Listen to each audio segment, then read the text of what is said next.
नमस्कार प्यारे विद्यार्थियों, स्वागत है आपका दृष्टि टीचिंग एग्जाम्स में। हमने पिछली कक्षा से संचार को लेकर अभ्यास करना शुरू किया था। पिछली कक्षा में भी हमने जो 2024 के, 2023 के, 2022 के कुछ प्रश्नों का अभ्यास किया था। अभ्यास करते समय हमने कुछ बिंदुओं को लेकर सीखा भी था, जिसमें एक तो था कि कुछ जो शब्द आते हैं जैसे सत्य नहीं है, असत्य नहीं है, सदैव, कभी नहीं, इस तरीके के शब्दों पे हमें ध्यान देना है।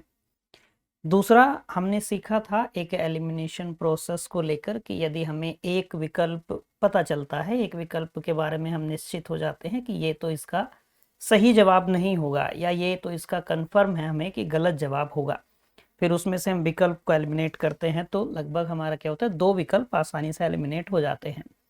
इसी को हम एलिमिनेशन प्रोसेस कहते हैं। लोप करने की प्रक्रिया या विलोपित करने की प्रक्रिया भी आप कह सकते हैं। इससे क्या होता है, हमारे सवाल के सही होने की प्रायिकता जो 25% होती है, फिर वो बढ़कर 50% हो जाती है, क्योंकि 2 विकल्प हमारे आसानी से हट जाते हैं।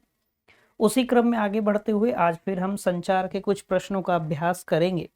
जहां तक हमने अभ्यास कर लिया था 2022 तक, 2022 के और कुछ प्रश्न बचे हैं, उनको लेकर बात करेंगे। फिर 2021 के प्रश्नों को लेकर भी देखेंगे। आज का पहला सवाल है, अशाब्दिक संप्रेषण की निम्नलिखित में से कौन सी विशेषताएं हैं। पहली बात, हमें वो टॉपिक जो है, यानी कि संचार में भी जो सब टॉपिक है, जैसा हमने पिछली कक्षा में भी किया था, प्रश्न कहाँ से बना है ये समझना है। जैसे मैंने पिछली कक्षा में आपसे कहा था कि अभी की चुनौती वर्तमान में क्या है कि हमें प्रश्न ही समझ में नहीं आता। अभी हमें सबसे पहला काम क्या करना है, अभी तो हम अभ्यास कर रहे हैं ना, ये ध्यान रखना है एकदम हमेशा कि अभी ये हम अपना खुद से आकलन कर रहे हैं।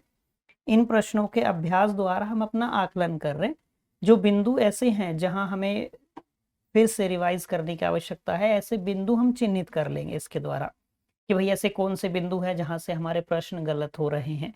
उन बिंदुओं को हम फिर से अपने नोट्स से, किताब से रिवाइज कर लेंगे। जो भी आपका स्रोत होगा, जिस स्रोत से आपने पढ़ाई की होगी, उसी से रिवाइज कीजिएगा।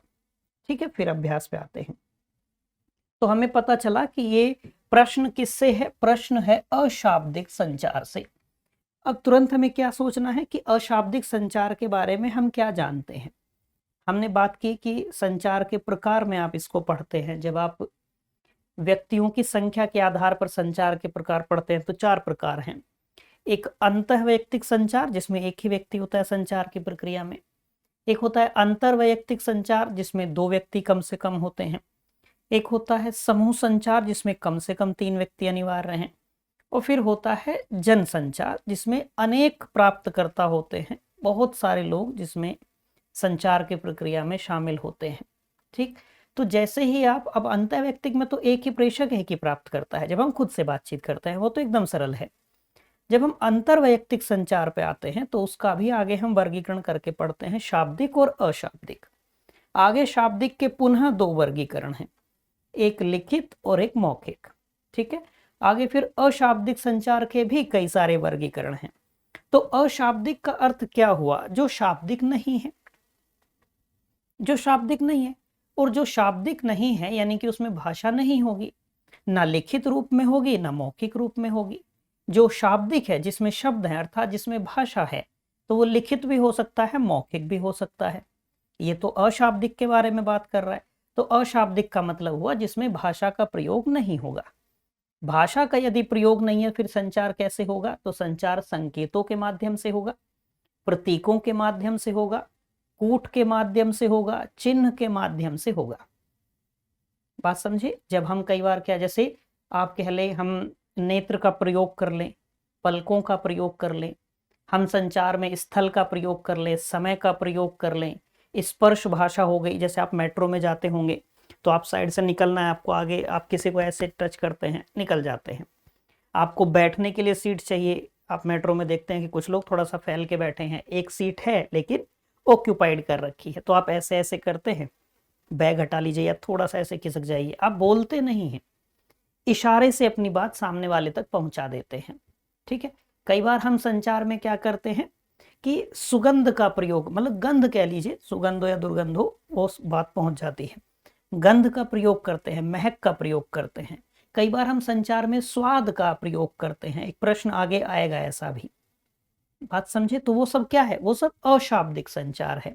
तो हमें अशाब्दिक संचार के बारे में इतनी जानकारी है।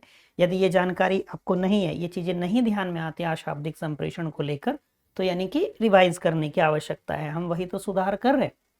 परीक्षा में अंतिम रूप से जाने से पहले ये हम अपना आकलन कर रहे हैं, तो हमें वो टॉपिक समझ में आ जाएंगे, वो सब टॉपिक समझ में आ जाएंगे कि कहाँ कहाँ हमें और रिवीजन करने की और अध्ययन करने की आवश्यकता है। अब इसके विकल्प देखते हैं। हमें ये प्रश्न आसानी से समझ में आ गया कि अशाब्दिक संप्रेषण को लेकर हमसे प्रश्न पूछा है कि कौन कौन सी विशेषताएं हैं। पहला, इसका अर्थ सीमित होता है। दूसरा, इसका प्रतिनिधान नहीं होता, मतलब कह लीजिए आप कि ये सब्स्टिट्यूट की बात कर रहा है कि इसका दूसरा कोई विकल्प नहीं होता। तीसरा, यह संदर्भात्मक अर्थ संप्रेषित करता है। चौथा, यह प्राप्तकर्ताओं को प्रभावित कर सकता है। पांचवा, यह निजी संबंधों पर प्रभाव डाल सकता है। अब कूट के अनुसार जो विकल्प दिए गए हैं, अपना सही उत्तर हमें चुनना है। अब आप थोड़ा सा इसको एकदम व्यावहारिक होकर सोचेंगे तब भी इस प्रश्न के सही उत्तर पे पहुंच जाएंगे।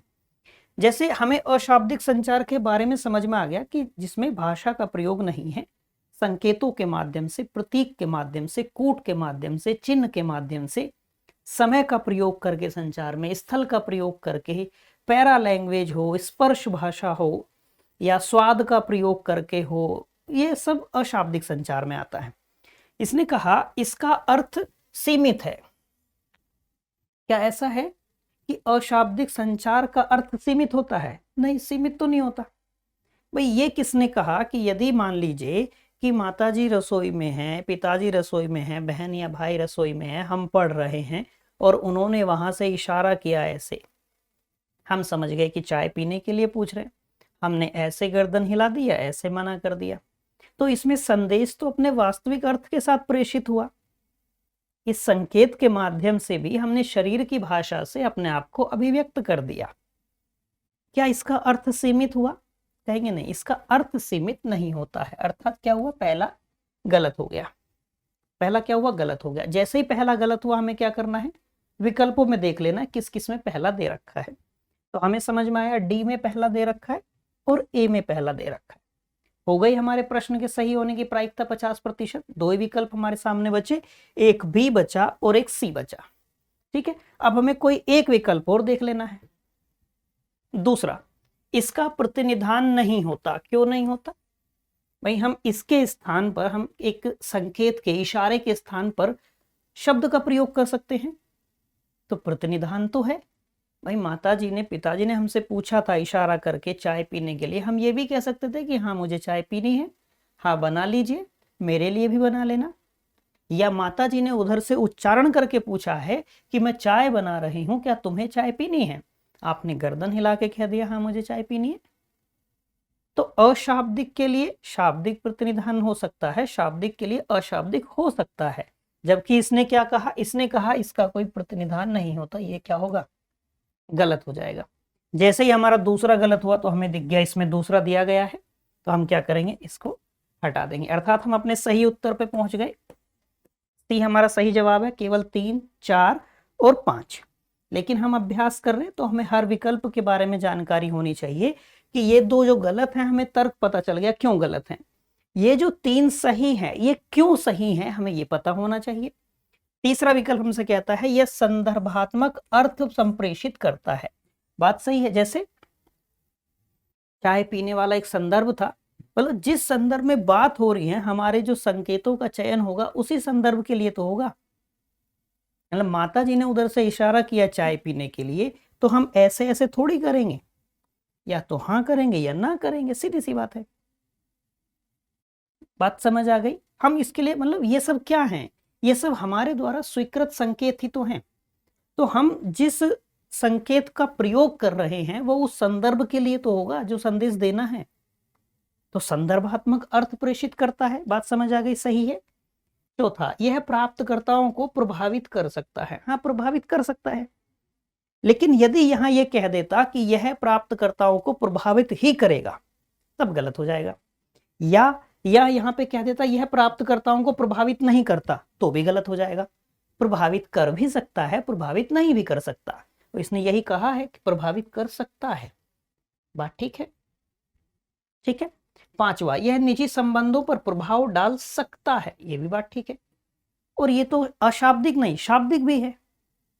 शाब्दिक भी प्राप्तकर्ता को प्रभावित कर सकता है, शाब्दिक भी हमारे निजी संबंधों पर प्रभाव डाल सकता है, सीधी सी बात है। हम जो अपने संबंधों का विच्छेद होते हुए पाते हैं, कहीं ना कहीं उसमें शाब्दिक संचार ही तो होता है। हम क्या करते हैं, संचार की जो प्रक्रिया उसको रोक देते हैं, और हमारे जो संबंध हैं, जैसे ही संचार की प्रक्रिया अवरुद्ध हुई, हमारे संबंध टूटने शुरू हो जाते हैं। और जैसे ही हम संचार की प्रक्रिया, जिसके साथ भी संचार की प्रक्रिया होगी, विचारों का आदान प्रदान अधिक होगा, आप पाएंगे उससे हमारे संबंध स्थापित होने लगेंगे। बात समझ आ गई? तो ये इसलिए सही है, हमें ये पता चल गया कि भाई 3, 4 और 5 सही है। सही विकल्प हमारा क्या हो गया? सी। बात समझ आई होगी। अगला प्रश्न, नीचे दो कथन दिए गए हैं। पहला कथन कहता है, संप्रेषण की अवधारणात्मक परिभाषा में एक महत्वपूर्ण तत्व पर्यवेक्षण है। देखिए शब्दावली का खेल है कि नहीं, फिर वही शब्दावली वाली बात आई, शब्दावली का खेल है। तो इस पूरे कथन में हमें क्या समझना है? कह रहा है कि संप्रेषण की अवधारणात्मक परिभाषा में, यदि हम कॉन्सेप्चुअल डेफिनेशन की बात करें, ये कह रहा है कि उसमें महत्वपूर्ण तत्व क्या है? पर्यवेक्षण है। पर्यवेक्षण का मतलब क्या हुआ? आपके ये सुपरविजन है। हम करते हैं ना किसी के पर्यवेक्षण में, जैसे आप जब अनुसंधान करेंगे तो आपके एक सुपरवाइजर होंगे ना, जिनके मार्गदर्शन में, जिनके दिशा निर्देशों के अनुसार आप अनुसंधान कार्य कर रहे होंगे, तो उनके सुपरविजन में काम होगा, उनके सुपरविजन में काम होगा। तो वही बात कह रहा है कि संचार की कॉन्सेप्चुअल डेफिनेशन में एक इंपॉर्टेंट फैक्टर ये है सुपरविजन। बात समझ आ गई? दूसरा कथन, हमें इसे समझने के लिए संप्रेषण की स्वातिगता, इंटेंशनलिटी के कारण को नहीं भूलना चाहिए। किसकी बात कर रहा है? स्वातिगता की बात कर रहा है। यानी कि स्वातिगता का मतलब आप ये कह सकते हैं, इंटेंशनलिटी से आसानी समझ में आ रहा होगा, आप कह लीजिए जानबूझकर, या हम कई बार कह देते हैं उद्देश्यपूर्ण होने का जो तथ्य है, उद्देश्यपूर्ण होने का तथ्य। ठीक है, अब इसने हमसे, अब दोनों कथन हमें समझ में आए। अब देखिए क्या सही क्या गलत उसको पहचानते हैं। संचार की अवधारणात्मक परिभाषा में एक महत्वपूर्ण तत्व पर्यवेक्षण का स्तर है, सुपरविजन। भाई हमें ये पता होना चाहिए ना। बात समझ आई तो सही है। दूसरा, और हमें इसे समझने के लिए संचार की इंटेंशनलिटी के कारण को नहीं भूलना चाहिए कि संचार की प्रक्रिया किस उद्देश्य को लेकर, किस इरादे को लेकर शुरू की गई थी।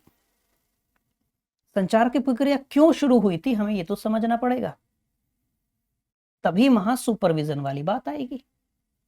और विशेष रूप से जब आप किसी संगठन में संचार की प्रक्रिया में होते हैं, तब ये बिंदु और अधिक प्रभावी होता है। समझ आई होगी बात? तो दोनों कथन हमारे लिए क्या प्रतीत हुए? सही प्रतीत हुए। अर्थात जब दोनों सही हैं तो ए विकल्प हमारा सही हो गया। शब्दों का खेल, केवल यहां पर्यवेक्षण आपको समझना था, यहां तो स्वातिगता लिख भी दिया गया, इंटेंशनलिटी। कोई मुश्किल नहीं बात को समझने में। अगला प्रश्न देखा जाए। अगला प्रश्न हमसे कहता है, नीचे दो कथन दिए गए हैं, एक को अभिकथन और दूसरे को कारण आर कहा गया है। ये प्रश्न मुश्किलतम प्रश्नों में से एक होता है, कथन और कारण वाला। दो कथन वाला फिर भी सरल है, लेकिन जैसे ही कथन और कारण वाले प्रश्न की बात आती है, तो कथन और कारण वाला प्रश्न बहुत मुश्किल प्रश्नों में से एक होता है। इसमें एक तो दिक्कत ये होती है कि कई बार परीक्षक क्या करता है, कथन सही है, कारण सही है, लेकिन कारण कथन की सही व्याख्या नहीं करता। ये जो विकल्प है ये बड़ा मुश्किल है, बहुत भ्रम पैदा करने वाला है। तो हमें इसे समझने के लिए क्या करना है, इसका भी आप अभ्यास कीजिएगा कि इसको हमें समझना कैसे है। जब जब कथन कारण वाला प्रश्न आएगा, आप यहां क्या लिख लेंगे? क्योंकि लिख लेंगे। आप यहां क्या लिख लेंगे? क्योंकि। जब आप पढ़ें एक साथ, तब क्योंकि लिखने से क्या होगा, ये एक साथ एक वाक्य बन जाएगा। और यदि एक पूरा वाक्य अपना अर्थ प्रेषित कर रहा हो, तब कथन भी सही है, कारण भी सही है, और कारण कथन की सही व्याख्या भी करता है। लेकिन यदि एक पूरा सही वाक्य न बन रहा हो, लेकिन कथन अलग से पढ़ने में एकदम सही लग रहा हो, कि कथन भी सही है, और कारण भी सही है, लेकिन जब दोनों को जोड़ के पढ़ रहे हैं तब नहीं पूरा वाक्य बन रहा है शुद्ध। तब क्या होगा कि भाई कथन और कारण सही है लेकिन सही व्याख्या नहीं है। लेकिन यदि क्योंकि लगाने के बाद पूरा एक वाक्य बनता हो और पूरा वाक्य सही हो, इसका मतलब होगा कि कारण कथन की सही व्याख्या भी करता है। ठीक है, अब पढ़ें इस कारण को। पहले क्या कहता है अभिकथन, जहां तक संप्रेषण का संबंध है उसका प्रमुख कार्य प्रतीकों का निर्माण, छल योजन मैन्युपुलेशन की बात कर रहा है, का उपयोग करना है। क्या बात कर रहा है कि जहां तक संप्रेषण का संबंध है उसका प्रमुख कार्य क्या है, प्रतीकों का निर्माण करना, मैन्युपुलेशन करना। ठीक है, मतलब हम प्रतीक का निर्माण करते हैं। जैसे मैंने आपको कई बार उदाहरण दिया पिछली कक्षा में भी कि आप पेट्रोल पंप पे देखेंगे वहां मोबाइल के प्रयोग को लेकर एक साइन बना होगा, या जब आप बिजली का कहीं ट्रांसफार्मर देखते हैं उसके चारों तरफ एक जाला लगा दिया जाता है, जाल लगाया जाता है, उस पर खतरे का निशान बना रहता है। मेट्रो में जाएंगे तो रेल की पटरी के पास जो लाइनें बिछी होंगी वहां खतरे का निशान बना होगा। ये सब क्या है, ये सब आपको एक संदेश प्रेषित करने के लिए कुछ चीजें सर्वसम्मति से स्वीकृत है, हम ऐसे साइन बना देते हैं। ये क्या है, हमने विजयी का, विक्ट्री का साइन हुआ ना, थम्स अप, ये सब क्या है, हमने स्वीकृत किया है इनको, ये सब हमारे द्वारा क्या है, स्वीकृत है। तो पहला तो बात यह कि कथन तो सही है कि भाई संचार का क्या है कि प्रमुख कार्य क्या है, प्रतीकों का निर्माण करना है और छल योजन में उनका उपयोग करना है। ठीक, कारण, अब इसको क्योंकि लगा के पढ़ेंगे। जहां तक संप्रेषण का संबंध है उसका प्रमुख कार्य प्रतीकों का निर्माण, छल योजन और उपयोग करना है, क्योंकि संप्रेषण का कार्य प्राप्तकर्ताओं का मनोरंजन करना है। क्या इसलिए हम प्रतीकों का निर्माण करते हैं कि हम अपने प्राप्तकर्ताओं का, रिसीवर्स को लेकर उनको एंटरटेन कर सके? क्या हमेशा संचार का उद्देश्य प्राप्तकर्ताओं का मनोरंजन करना होता है, या कोई सूचना हो, कोई जानकारी हो, कोई ज्ञान हो, कोई अनुभव हो, इसको भी साझा करना होता है? तो आप कहेंगे नहीं, मनोरंजन करना एक काम है, एक काम हो सकता है बिल्कुल, लेकिन इसलिए हम प्रमुख प्रतीकों का निर्माण करते हैं कि हम अपने प्राप्तकर्ताओं का मनोरंजन कर सके। पेट्रोल पंप पे कौन सा एंटरटेन किया जा रहा है उस एक प्रतीक को बनाकर, नहीं किया जाता। बात समझ आ गई? यानी कि कथन कारण दोनों को मिलाकर पढ़ने में तो बात नहीं बन रही। अब कारण को अलग से पढ़ें। संप्रेषण का कार्य प्राप्तकर्ताओं का मनोरंजन करना है, ये बात ठीक है।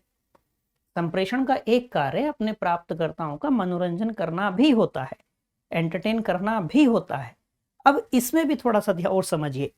यदि यहां हम लिख दें संप्रेषण का कार्य, अगर मैं यहां पे लिख दूं केवल प्राप्तकर्ताओं का मनोरंजन करना है, तो क्या होगा, ये गलत हो जाएगा, क्योंकि संचार का काम केवल मनोरंजन करना नहीं होता है। मनोरंजन करना है, संचार के बहुत सारे कार्यों में से एक कार्य ये भी है कि वो अपने प्राप्तकर्ताओं को कुछ सुखद अनुभव प्रदान करे, लेकिन हमेशा सुखद अनुभव प्रदान करे ये तो नहीं होता, ये नहीं होता। बात समझ आई? यानी हम ये कहेंगे कि कथन भी सही है, कारण भी सही है, लेकिन जब इसको मिलाकर पढ़ते हैं तो पूरा वाक्य सही नहीं है, यानी कि सही व्याख्या नहीं है। तो कथन भी सही है, कारण भी सही है, किंतु व्याख्या सही नहीं है। तो हमारा सही विकल्प क्या होगा, बी। सही विकल्प क्या हो जाएगा हमारा, बी हो जाएगा कि कथन भी सही है, कारण भी सही है, किंतु कारण कथन की सही व्याख्या नहीं करता है। कोई मुश्किल नहीं आएगी प्रश्न को समझने में। चलिए अगला प्रश्न देखा जाए। अगला प्रश्न हमसे कहता है निम्नलिखित में से कौन सी एक शब्दार्थ बाधा है। शब्दार्थ बाधा यानी कि भाषाई बाधा, भाषा से संबंधित बाधा, जिसमें प्रेषक प्राप्तकर्ता को जब संदेश प्रेषित करता है तो कोई भाषाई बाधा उत्पन्न होती है। भाषाई बाधा कैसी हो सकती है, आपने त्रुटिपूर्ण शब्दों का प्रयोग किया हो, शब्दाडंबर किया हो, निरर्थक वाक्यों बनाए हों, या हम कह दें त्रुटिपूर्ण अनुवाद हुआ हो, जिसकी वजह से प्राप्तकर्ता को संदेश का वास्तविक अर्थ ही समझ में नहीं आया। ये सब क्या हो जाएंगी, भाषाई बाधा हो जाएंगी। तो भाषाई बाधाओं में एक हम कहेंगे शब्दार्थ बाधा है। तो अब इनमें से शब्दार्थ बाधा कौन सी है हमें ये बताना है। पहला, टेलीविजन पर धुंधला चित्र, क्या ये भाषा से संबंधित बाधा है कि भाई टेलीविजन पे चित्र हमें सही नहीं दिखाई दे रहा, बात समझे? तो क्या होगा, ये भाषाई बाधा तो नहीं है। भाषाई बाधा तो नहीं है। दूसरा, समाचार पत्र में अस्पष्ट छपाई, छपाई गलत हुई है, गलत लिखा नहीं गया है, गलत लिखा नहीं गया है, प्रिंटिंग मिस्टेक है। बात समझ पा रहे हैं? प्रिंटिंग मिस्टेक है, ना कि लिखावट वाली गलती है, तो ये भी क्या होगा, गलत होगा। गतिहीन प्रसारण, गतिहीन प्रसारण से शब्दार्थ बाधा का क्या लेना देना? ब्रॉडकास्टिंग को लेकर इशू है तो उससे शब्दार्थ बाधा का क्या लेना देना? ये बात। लिखावट में व्यतिरिक्तता, ये सही हो जाए। अब यहां क्या है लिखावट में, कि लिखने में वो जो लिखा गया है वो अलग हो गया या भिन्न हो गया, हम कहते हैं इसको अलग होना, या कह दिया जाए भिन्न होना या विभिन्न होना। एक शब्द लिखा गया, दूसरी बार लिखा गया तो फिर कुछ और लिख दिया गया, ये क्या होगा, अब इसे अलग अलग हो गए दोनों, ये हो जाएगी शब्दार्थ बाधा। क्यों? क्योंकि उसे शब्द का अर्थ ही नहीं समझ में आएगा, प्राप्तकर्ता को हमारे संदेश का अर्थ समझ में नहीं आया, ये हो जाएगी शब्दार्थ बाधा। शब्दार्थ बाधा, और बाधा की वजह से क्या होता है, बाधा की वजह से प्रेषक प्रेषित संदेश जो करता है, प्राप्तकर्ता उसके वास्तविक अर्थ को नहीं समझ पाता, यानी कि बाधा उत्पन्न होने की वजह से एक संचार की प्रक्रिया सफल नहीं होती। एक प्रेषक उत्तम संचारकर्ता नहीं कहलाता, उसके द्वारा किया गया संचार प्रभावी संचार नहीं कहलाता।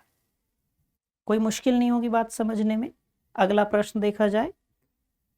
अगला प्रश्न, संप्रेषण में चैनल प्रचुरता निम्नलिखित में से किस में सर्वाधिक है?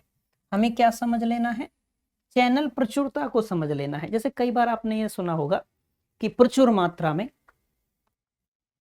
ये सुना होगा कि हमारे यहाँ ये चीज उपलब्ध है प्रचुर मात्रा में, इसका मतलब क्या होता है, इनफ क्वांटिटी हम कह सकते हैं।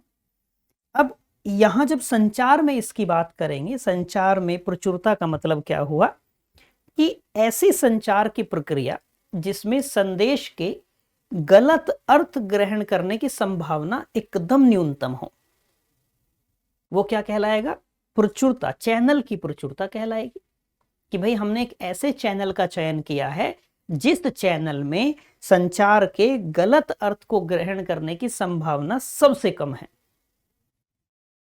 बात समझ आ गई? अच्छा, यहां पे यदि हम चैनल हटा दें, यदि ये प्रश्न ऐसे बने संचार में प्रचुरता का अर्थ क्या है, तो संचार में प्रचुरता का अर्थ क्या होगा, कि भाई आप जरूरी शब्दों का प्रयोग करें। वो मितव्ययता वाली बात आ जाएगी, पार्सिमनी वाली बात आ जाएगी, जो हमने पिछली कक्षा में एक प्रश्न देखा था। लेकिन यहां प्रश्न है चैनल प्रचुरता को लेकर, कि इनमें से ये जो आपको 4 चैनल दिए गए हैं संचार के, इनमें से कौन सा सबसे किफायती है, इनमें से कौन सा सबसे अच्छा है।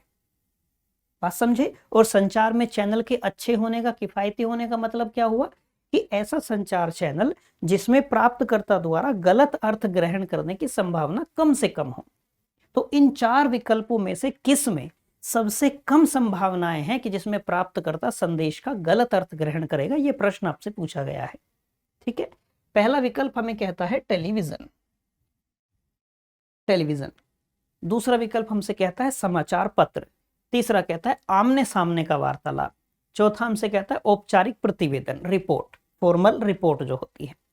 ठीक है, अब आप स्वयं सोच सकते हैं इन 4 में से किसमें सबसे कम संभावना है कि संदेश का गलत अर्थ ग्रहण किया जाए, किसमें सबसे कम संभावना है। टेलीविजन के माध्यम से कोई बात कही जाएगी, हो सकता है प्राप्तकर्ता किस माइंडसेट के साथ बैठा हो, जो दर्शक है वो किस मनोवृत्ति के साथ बैठा हो।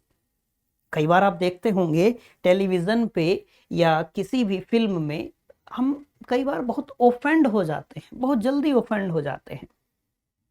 किसी दृश्य को देखकर, किसी क्लिप को देखकर हमें मतलब नहीं कि उसके पीछे का संदर्भ क्या है, किस संदर्भ में वो बातें हो रही है, नहीं सोचते। तो हो सकता है ना कि टेलीविजन में तो गलत अर्थ प्राप्तकर्ता ग्रहण कर सकता है इन 4 विकल्पों में से, तो इसलिए ये भी नहीं होगा। समाचार पत्र, उसमें भी गलत अर्थ ग्रहण किया जा सकता है, ये भी नहीं होगा। फॉर्मल रिपोर्ट को लेकर बात करें, इसमें भी, इन 4 में जो सबसे प्रचुर है वो क्या है, आमने सामने का वार्तालाप, face to face communication, direct आमने सामने बैठ के बातचीत कर रहे हैं आमने सामने बैठकर यदि संचार की प्रक्रिया होगी, यानी कि अंतरवैयक्तिक संचार,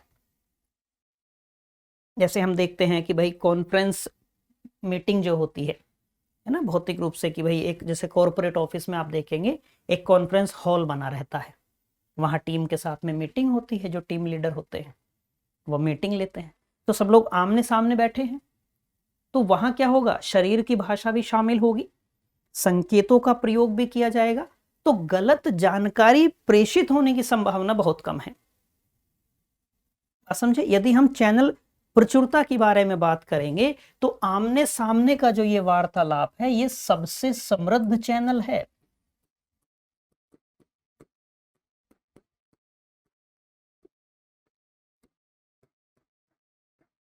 क्या कहेंगे आप?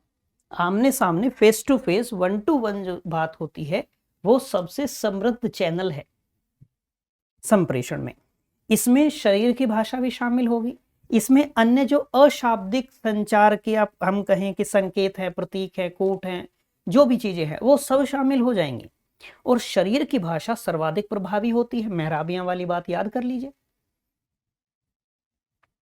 जो हमने मेहराबियन का नियम पढ़ा था, 7%, 38% और 55% का नियम। आप जब संचार को पढ़ते हैं, जैसे ही आप अशाब्दिक संचार पे जाते हैं तो आप एक नियम पढ़ते हैं, मेहराबियन का नियम, तो उसमें आप ये पढ़ते हैं मेहराबियन ने एक नियम दिया था, उस नियम को कहते हैं, जब इनका नाम लिखा मिलेगा, इंग्लिश में लिखा मिलेगा तो ऐसे, इनका एक नियम है 7%, 38%, 55% का नियम। कई लोग इसे मेहराबियन का नियम भी कह देते हैं। इस नियम का मतलब क्या है वो थोड़ा सा जान लीजिए, जिसको जानकारी नहीं है वो इसको लिख भी लेगा। मेहराबियन ये कहते हैं कि संचार की प्रक्रिया में जो शब्दों का प्रयोग है वो महज जो शब्दों का योगदान है या महत्व है वो कितना है, 7%।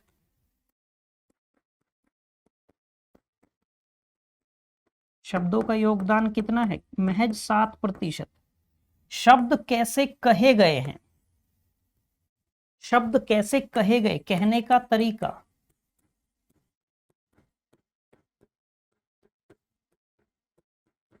शब्द कैसे कहे गए उसका योगदान कितना होता है, 38%। 55% उन्होंने कहा शरीर की भाषा, इसमें आप भाव भंगिमाओं को शामिल कर लीजिए, अपने हाथ का जो हम प्रयोग करते हैं, शरीर का जितना भी है वो सारी चीजें 55% में। इसका मतलब क्या हुआ, मेहराबियां ये मानते हैं कि संचार की प्रक्रिया में सर्वाधिक प्रभावी कौन है, शरीर की भाषा, हमारी भाव भंगिमाएं, वो सब सबसे अधिक प्रभावी है। अब यदि आमने सामने संचार हो रहा है तो व्यक्ति क्या होगा कि जो अन्य अशाब्दिक संकेत हैं या जो भी चीजें हैं, शरीर की भाषा हो गई, स्थल का प्रयोग हो गया, नेत्र का प्रयोग हो गया, पलकों का प्रयोग हो गया, वो सब आ जाएगा। यानी कि इसमें क्या होगा, शरीर की भाषा के साथ साथ जो अन्य अशाब्दिक संचार के बिंदु हैं उनकी वजह से भी गलत जानकारी प्रेषित होने की संभावना सबसे कम होती है। इसलिए हमेशा फेस टू फेस बात करना सबसे उत्तम विकल्प है। बिंदु स्पष्ट हुआ? यदि हम चैनल की प्रचुरता के अनुसार बात करेंगे तो आमने सामने बैठ के जो वार्तालाप होता है ये सबसे समृद्ध चैनल है, सबसे अच्छा तरीका है। इसमें गलत जानकारी प्रेषित होने की, गलत जानकारी ग्रहण करने की, संदेश के गलत अर्थ को ग्रहण करने की संभावनाएं सबसे कम है। कोई मुश्किल नहीं होगी अब इस बात को समझने में। चलिए, सही विकल्प हमारा क्या हो गया, सी, आमने सामने का वार्तालाप। अगला प्रश्न देखते हैं। नीचे दो कथन दिए गए हैं। पहला कथन कहता है संप्रेषण के भाषाई और अन्य प्रतीकात्मक साधन निश्चित तौर पर सामाजिक उत्पाद हैं। किस बिंदु पर ध्यान देना है, सामाजिक उत्पाद है। पहला कथन समझ में आएगा। दूसरा कथन कहता है संप्रेषण मीडिया सदैव अपने प्रयोक्ताओं हेतु सुखद अनुभूति कारक प्रदायक होता है। इस शब्द को लेकर तो हम पहले ही बात कर चुके हैं कि जब हमें कभी नहीं, हमेशा, सदैव ऐसे शब्द पढ़ने को मिलेंगे तो वहां हमें अधिक सतर्क हो जाना है। ठीक है, अब देखिए कथन, पहला कह रहा है संप्रेषण के भाषाई और अन्य प्रतीकात्मक साधन निश्चित तौर पर सामाजिक उत्पाद हैं, सोशल प्रोडक्ट हैं। बात सही है। हम सभी इस अर्थ का क्या विक्ट्री साइन ग्रहण करते हैं। ऐसा थोड़ी इस पे हमारा पेटेंट हो गया, ये हमारा अधिकार हो गया, केवल मैं ऐसे करूंगा, नहीं, सब करते हैं, सब कर सकते हैं, सब इसको प्रयोग में लाते ही लाते हैं। ठीक है। वैसे भी अब जैसे मैंने कोई बात कही तो मेरी बात, मेरे द्वारा कोई शब्द का प्रयोग कर लिया गया, मान लीजिए किसी शब्द का प्रयोग किया गया, अब वो शब्द क्या हुआ, पब्लिक पटल पर है, आप ये कह लीजिए मेरे द्वारा प्रेषित संदेश आपका संदेश हो गया, आप उसको किसी और के सामने प्रेषित करेंगे, वो किसी और के सामने प्रेषित करेगा। तो चाहे हम ये कहें भाषा का प्रयोग हो या किसी भी संकेत की बात हो, प्रतीक की बात हो, कोट की बात हो, चिन्ह की बात हो, वो सब क्या है, सामाजिक उत्पाद है। एक संदेश भी, एक मैसेज भी कन्वे होने के बाद एक सोशल प्रोडक्ट बन जाता है। एक संदेश प्रेषित होने के बाद सामाजिक उत्पाद बन जाता है। ठीक है। तो पहला कथन तो क्या हुआ, हम कहेंगे कि निश्चित तौर पर सही है। दूसरा, संप्रेषण मीडिया सदैव अपने प्रयोक्ताओं हेतु सुखद अनुभूति कारक प्रदायक होता है। अब यह सदैव की वजह से क्या होगा, गलत हो जाएगा। बात समझिए। तो पहला तो सही है, दूसरा गलत है। यदि पहला सही दूसरा गलत तो विकल्प सी हमारा सही उत्तर होगा। विकल्प सी क्या होगा, हमारा सही उत्तर होगा। कोई मुश्किल बात को समझने में। अगला प्रश्न देख लिया जाए। अगला प्रश्न, अंग विक्षेप विज्ञान।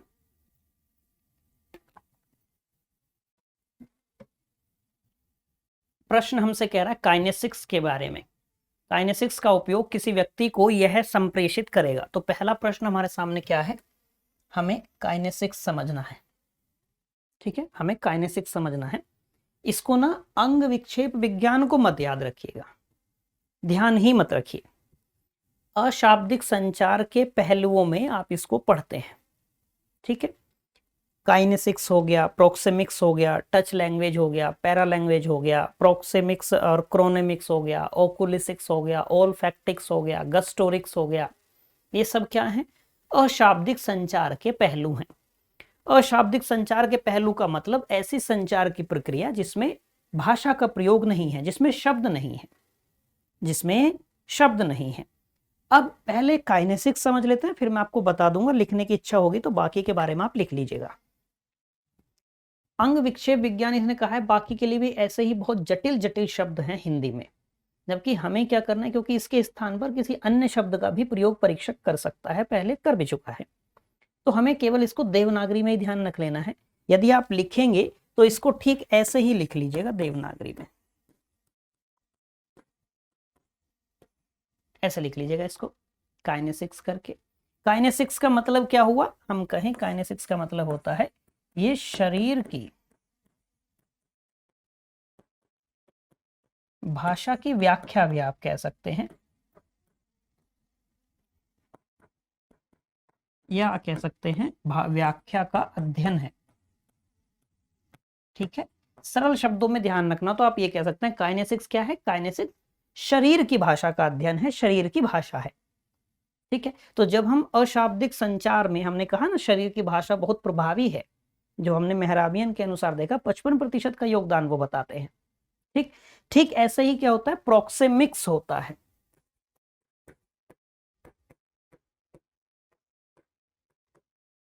प्रोक्सेमिक्स, प्रोक्सेमिक्स का मतलब क्या होता है, जब हम संचार में स्थल का प्रयोग करते हैं,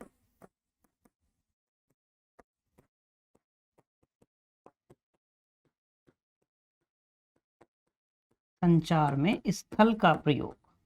संचार में स्थल का प्रयोग का मतलब क्या हुआ, जैसे हमने कहा कि कोई व्यक्ति यदि प्रधानमंत्री राष्ट्रपति की कुर्सी के बराबर वाली कुर्सी पर बैठा हो तो इसका कुछ अर्थ है, इसके कुछ मायने हैं, हम सहज ही वो अर्थ ग्रहण कर लेंगे कि भाई ये व्यक्ति भी दम रखता है, पावरफुल आदमी है।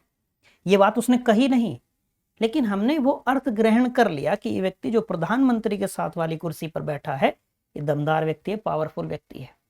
इसको क्या कहते हैं, जब हम संचार में स्थल का प्रयोग करते हैं, क्या कहलाता है वो, प्रोक्सेमिक्स कहलाता है। ध्यान रहेगी बात। एक हमने कही टच लैंग्वेज, अभी बात की थी स्पर्श भाषा, स्पर्श भाषा, टच लैंग्वेज। टच लैंग्वेज क्या होती है? जैसे आप क्या करते हैं, दोस्त से हाथ मिलाते हैं, होता है ना, एक तो फॉर्मल हैंडशेक हो गया, एक होता है एकदम गर्म जोशी के साथ हाथ मिलाते हैं, ऐसे ऐसे करते हैं, एक संदेश उसमें प्रेषित हो रहा है। आप मेट्रो पे जा रहे हैं, आपको तेज निकलना है, आपके सामने कोई है, आप ऐसे ऐसे हाथ लगाते हुए निकलते हैं। मेट्रो में बैठने के लिए सीट चाहिए थी, एक व्यक्ति बैठा है, बराबर की सीट पे बैग रख रखा है, आप गए, आपने बस ऐसे इशारा किया, उसने बैग हटा लिया। एक संदेश प्रेषित हुआ ना कि आप कह रहे हैं कि श्रीमान अपना बैग हटा लीजिए। बात समझे? ठीक ऐसे ही आप मानिए कि आप अपने किसी मित्र के घर गए, किसी कोई घटना दुर्घटना ऐसी हुई है, शोकाकुल परिवार है, आप गए, आपने अपने दोस्त के कंधे पर हाथ रख दिया ऐसे, उसका कुछ अर्थ है, उसमें एक संदेश प्रेषित हुआ कि भाई इस दुख की घड़ी में मैं तेरे साथ हूं, है ना। कई बार आप देखते होंगे लोग जब गले लगते हैं तो ऐसे ऐसे पीठ थपथपाते हैं। कभी प्रयास कीजिएगा, आप अपने पिताजी के, भाई के, चाचा के जब गले लगेंगे तो आप देखेंगे वो ऐसे ऐसे करेंगे, है ना। आप अपने दादा या दादी के पास जाएंगे, जैसे उनके चरण स्पर्श करेंगे तो आपके सर पे हाथ रख के ऐसे ऐसे ऐसे ऐसे करेंगे। एक संकेत, एक शब्द है उसमें, पूरा एक संदेश है उसमें। बात समझे? कोई छोटा बच्चा है, आप उसके किसी आचरण से बहुत प्रभावित हुए, आपने उसके गल पे ऐसे ऐसे ऐसे स्नेहवश थपकी दे दी, है ना। ये क्या है? एक संदेश है उसमें। वो क्या है? स्पर्श भाषा है, टच लैंग्वेज है। ध्यान रहेगी बात। एक होती है पार्श्व भाषा, पैरा लैंग्वेज। पार्श्व भाषा, पैरा लैंग्वेज, ये क्या होता है कि स्वर कैसे कहे गए, व्यंजन कैसे कहे गए, शब्द कैसे कहे गए। जब कोई व्यक्ति बोलने के लिए मुंह खोलता है ना, वो जैसे कुछ बोलेगा, हमें उसके बारे में कुछ अनुमान हो जाएंगे, हमें उसके बारे में कुछ आइडिया लग जाएगा, उसके स्थल का आइडिया लग जाएगा, उसकी शिक्षा का भी अनुमान कई बार हमें हो जाता है, उसके चिंतन का अनुमान हमें हो जाएगा, उसकी बुद्धि लब्धि के स्तर का अनुमान हो जाएगा, उसकी समझ का अनुमान हो जाएगा। वो क्या कहलाता है? जो शब्द हैं, जब हम उनका अध्ययन करते हैं, शब्द स्वर कैसे कहे गए, व्यंजन का प्रयोग कैसे हुआ, कैसे शब्द कहे गए हैं, इस बात का अध्ययन है पैरा लैंग्वेज, पार्श्व भाषा। ये भी अशाब्दिक संचार है। उसने बताया नहीं कि मैं किस क्षेत्र से हूं, लेकिन हमें अनुमान हो गया कि ये किस क्षेत्र से होगा। क्यों? क्योंकि उसने जो शब्दों का प्रयोग किया है, शब्द कैसे कहे, ये इसी बात का अध्ययन है। बात ध्यान रह जाएगी। एक होता है ओकुलिसिक्स, यहां लिख लेते हैं। एक होता है ओकुलिसिक्स,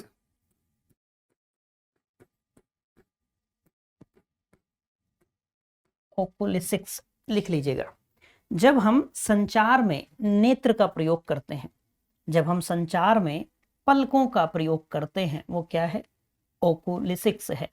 जैसे किसी के देखने के तरीके से हमको पता चल जाएगा कि वो स्टेयर कर रहा है या वो गेज कर रहा है, वो घूर रहा है या वो प्यार से निहार रहा है। एक तो ये हुआ। दूसरा, कई बार आप देखेंगे कि हम किसी को बुलाने के लिए, अपने मित्रों में, अपने घर में किसी को बुलाने के लिए अपनी आंखें ऐसे बंद करते हैं और वो समझ जाता है कि बुलाया है, ठीक है। किसी ने पूछा चाय लोगे, तो कई बार हम गर्दन वर्दन हिलाने की बजाय भी क्या कर देते हैं, ऐसे अपनी पलकें झपका देते हैं। हमारा संदेश पहुंच गया, भाषा का प्रयोग नहीं है। हमने संचार में क्या किया? संदेश प्रेषित करने के लिए क्या किया? नेत्र का प्रयोग किया, पलकों का प्रयोग किया। उसे क्या कहा जाता है संचार में? ओकुलिसिक्स। बात ध्यान रहेगी। एक होता है ऑलफैक्टिक्स, ऑलफैक्टिक्स ये क्या होता है? जब हम संचार में गंध का प्रयोग करते हैं, महक का प्रयोग करते हैं, उसको क्या कहा जाता है? ऑलफैक्टिक्स कहा जाता है। इसमें जो संदेश प्रेषित होता है उसका प्रभाव लंबे समय तक रहता है। बोलने, पढ़ने, लिखने से भी अधिक दीर्घकालीन जो होता है वो होती है महक।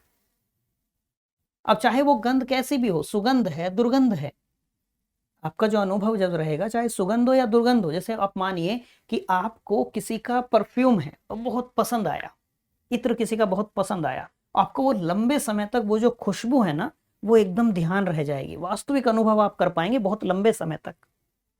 ठीक इसके विपरीत है, कोई दुर्गंध है, उसका भी अनुभव आप लंबे समय तक कर पाएंगे। बात समझे? जैसे आप संदेश प्रेषित करते हैं, इसका प्रयोग कैसे हम देखते हैं कि आप इत्र वाले के पास गए, इत्र खरीदना है, वो हाथ पे डाल के सूंघा के दिखाते हैं, भाई सूंघ लीजिए, इनहेल करके देखिए। आप क्या करते हैं, ये क्या हुआ, आपने बता दिया कि भाई ये बहुत अच्छा लगा, है ना।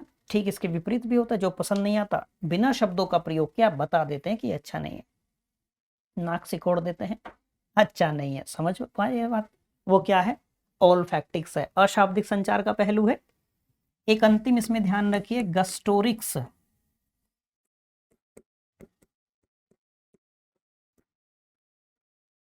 गस्टोरिक्स को ध्यान रखिए। गस्टोरिक्स का मतलब क्या होता है, जब हम संचार में स्वाद का प्रयोग करते हैं, जब हम संचार में स्वाद का प्रयोग करते हैं, क्या कहते हैं, गस्टोरिक्स। ठीक है, आप ऐसे भी लिख सकते हैं, इसको पूरा सह बना के भी लिख सकते हैं, गस्टोरिक्स। जैसे आप देखेंगे कि घर में कोई सब्जी बनी और फिर बनाने वाले ने आपसे पूछा कि भाई कैसी बनी है, और आपने कहा कि क्या हुआ, आपने बताया और एकदम संदेश प्रेषित हो गया कि भाई एकदम स्पाइसी है, मस्त, मजा आ गया। बात समझे? या आप कई बार क्या करते हैं, आपने कुछ खाया और आपने क्या, अब इसमें शरीर की भाषा भी है लेकिन गस्टोरिक्स का प्रयोग भी है, आप स्वाद का प्रयोग कर रहे हैं अपनी बात प्रेषित करने के लिए। स्पाइसी है, ये जो चटकारा है ये स्पाइसी है, ये बता रहा है। तो आपने क्या किया, संचार में स्वाद का प्रयोग आपने किया। ये सब अशाब्दिक संचार के पहलू हैं, उम्मीद है समझ में आए होंगे। अब इस प्रश्न पे आते हैं। इसने कहा अशाब्दिक संचार के पहलू, काइनेसिक्स का उपयोग किसी व्यक्ति को यह संप्रेषित करेगा। और हमने कहा काइनेसिक्स क्या है, शरीर की भाषा का अध्ययन आप कह लीजिए, शरीर की भाषा की व्याख्या आप कह लीजिए, शरीर की भाषा भी आप कह सकते हैं। सामाजिक प्रतिष्ठा, सम्मिलित होने वाला स्तर, तीसरा भावात्मक लब्धि, चौथा राजनीतिक गतिशीलता, पांचवा भाषाई अनेकार्थकता। शरीर की भाषा है, शरीर की भाषा, भाषाई अनेकार्थकता, एकदम आप खारिज कर देंगे कि ये कैसे प्रेषित होगा, नहीं होगा। भाषाई अनेकार्थ, भाषा के बहुत सारे अर्थ निकले, कैसे होगा, शरीर की भाषा की व्याख्या है वो। बात समझे? हाँ, यदि आप पहले विकल्प को देखें, सामाजिक प्रतिष्ठा, आप कहेंगे एकदम, जिस व्यक्ति की समाज में प्रतिष्ठा होती है, आप उसके आत्मविश्वास का स्तर देखिए, जिस व्यक्ति के अकाउंट में, जिस व्यक्ति की पॉकेट में पैसा होता है, आप उस व्यक्ति के आत्मविश्वास का स्तर देखिए। जिस व्यक्ति ने जीवन में किताबों से अधिक अनुभवों से ज्ञान प्राप्त किया है, उस व्यक्ति की आप शारीरिक भाषा देखिएगा, क्या कॉन्फिडेंस का लेवल होता है। तो जो शरीर की भाषा है, सामाजिक प्रतिष्ठा ये बताएगी, वो प्रेषित कर देगी उसके शरीर की भाषा को। बात समझे? जिसकी सामाजिक प्रतिष्ठा होगी वो ऐसे चलेगा अपनी नजरों में, इसको ये है कि भाई मेरी समाज में इज्जत है, वो एकदम सर उठा के चलता है। क्यों हम कहते हैं कि सर उठा के चला करो, समाज में ऐसा काम करो कि सर उठा के चलो, तुम्हारी वजह से सर न झुकाना पड़े। सर झुकाने का मतलब क्या हुआ कि तुम्हारे शरीर की भाषा ही जो है वो एक संदेश प्रेषित कर रही है कि ये व्यक्ति ने कोई गलत काम किया है। तो सामाजिक प्रतिष्ठा एकदम सही। अच्छा, उसके शामिल होने, सम्मिलित होने का स्तर, आप कहेंगे एकदम। अब आप समझ पा रहे होंगे क्यों। यदि हम कहें उसके भावात्मक लब्धि को लेकर, आप कहेंगे एकदम सही। लेकिन राजनीतिक गतिशीलता शरीर की भाषा से कैसे पता चलेगी, नहीं पता चलेगी। आप किसी व्यक्ति को चलते हुए देखकर, बैठे हुए देखकर उसके बारे में अनुमान कर सकते हैं। जैसे कई बार क्या होता है, सफेद कपड़े पहन लेने को अब तो बहुत कॉमन हो गया। पहले क्या होता था, अरे नेताजी लग रहे हो, क्यों, क्योंकि खादी सफेद कपड़ा नेताजी, नेता का प्रतीक हो गया। अभी भी समाज में ऐसा है। आप वो नेताजी वाली टोपी, नेताजी वाली टोपी के नाम से ही वो टोपी मिलती है, कैप, क्यों, क्योंकि वो एक सिंबल सा बन गया है। बात समझे? लेकिन ये जो हम कहें काइनेसिक्स से, क्या इससे पता चलेगा कि आप राजनीतिक रूप से कितने गतिशील हैं, नहीं पता चलेगा। क्या उससे पता चलेगा भाषा ही अनेकार्थकता, नहीं पता चलेगा। तो केवल पहला सही होगा, दूसरा सही होगा, तीसरा सही होगा, चौथा और पांचवा गलत होगा। सही विकल्प क्या है, 1 2 3। यदि आप इन विकल्पों को छोड़ दें, तीसरा नहीं पता, ये पता है कि चौथे वाला कंफर्म गलत है, भाई ये तो अनुमान कर ही सकते हैं ना, राजनीतिक गतिशीलता का शरीर की भाषा से कैसे पता चलेगा। आप क्या कहेंगे, चौथा इसमें भी है, चौथा इसमें भी है, चौथा इसमें भी है। तो आपने ये हटा दिया, ये हटा दिया और ये हटा दिया, तब भी सही विकल्प पे आप पहुंच गए। बात समझ आ गई। यदि आपको समझ में आता कि भाषाई अनेकार्थकता, कि भाई ये तो शब्द वाली बाधा एक हो जाएगी, भाषाई बाधा हो जाएगी, ये काइनेसिक्स तो नहीं है, अशाब्दिक संचार का पहलू नहीं है, भाषा आ गई भाई। पांचवा हटाएंगे तो आपको दिखेगा पांचवा यहां भी है, पांचवा यहां भी है, तब आपने दो हटा दिया आसानी से। कोई मुश्किल नहीं बात को ध्यान रखने में। तो आप क्या कहेंगे, सही विकल्प क्या है इसका, ए। पहला सही है, दूसरा सही है और तीसरा भी सही है। उम्मीद है आसानी से समझ में आया होगा, कोई मुश्किल नहीं आएगी समझने में। अगला प्रश्न देखा जाए। प्रश्न कहता है निम्नलिखित में से कौन संप्रेषित संदेशों की स्वीकृति में अवरोधक हैं, बाधा हैं। संचार की बाधा पे बात आ गई है। अब बाधा क्या होता है हम आसानी से समझ चुके हैं, पहले भी हमने प्रश्नों का अभ्यास किया है। पहला कहता है सकारात्मक अनुभूतियों वाली शरीर भाषा,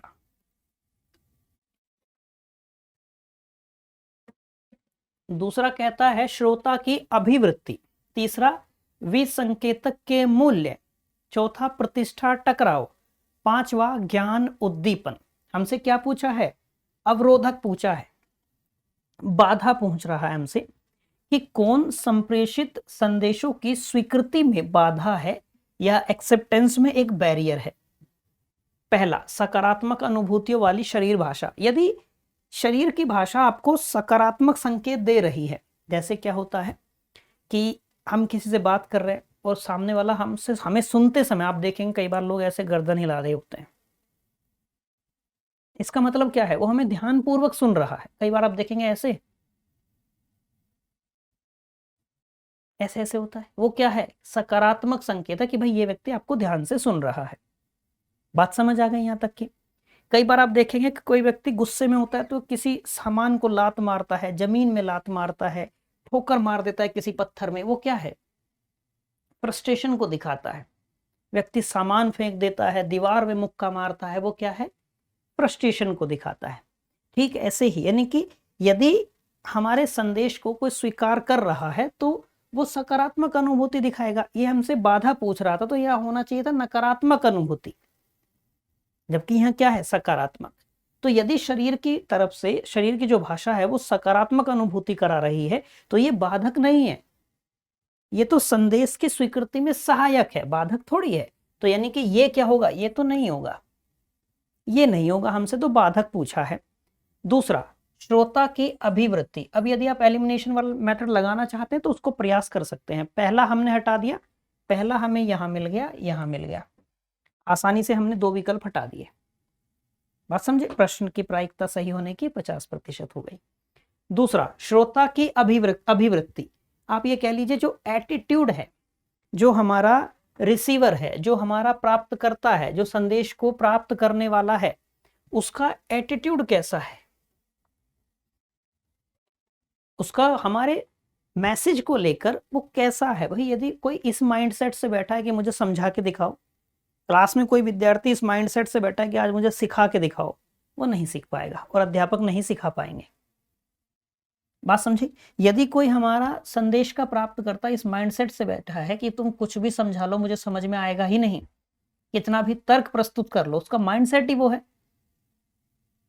एक बिंदु हो गया। दूसरा, यदि उसके समझने की अभी क्षमता ही नहीं है, जैसे इसने यहां जो बात की है अभिवृत्ति को लेकर, या हम कह दें अभिक्षमता, यदि हमारे प्राप्तकर्ता की उस बात को समझने की अभी क्षमता ही नहीं है, तब क्या वो समझ पाएगा, नहीं समझ पाएगा।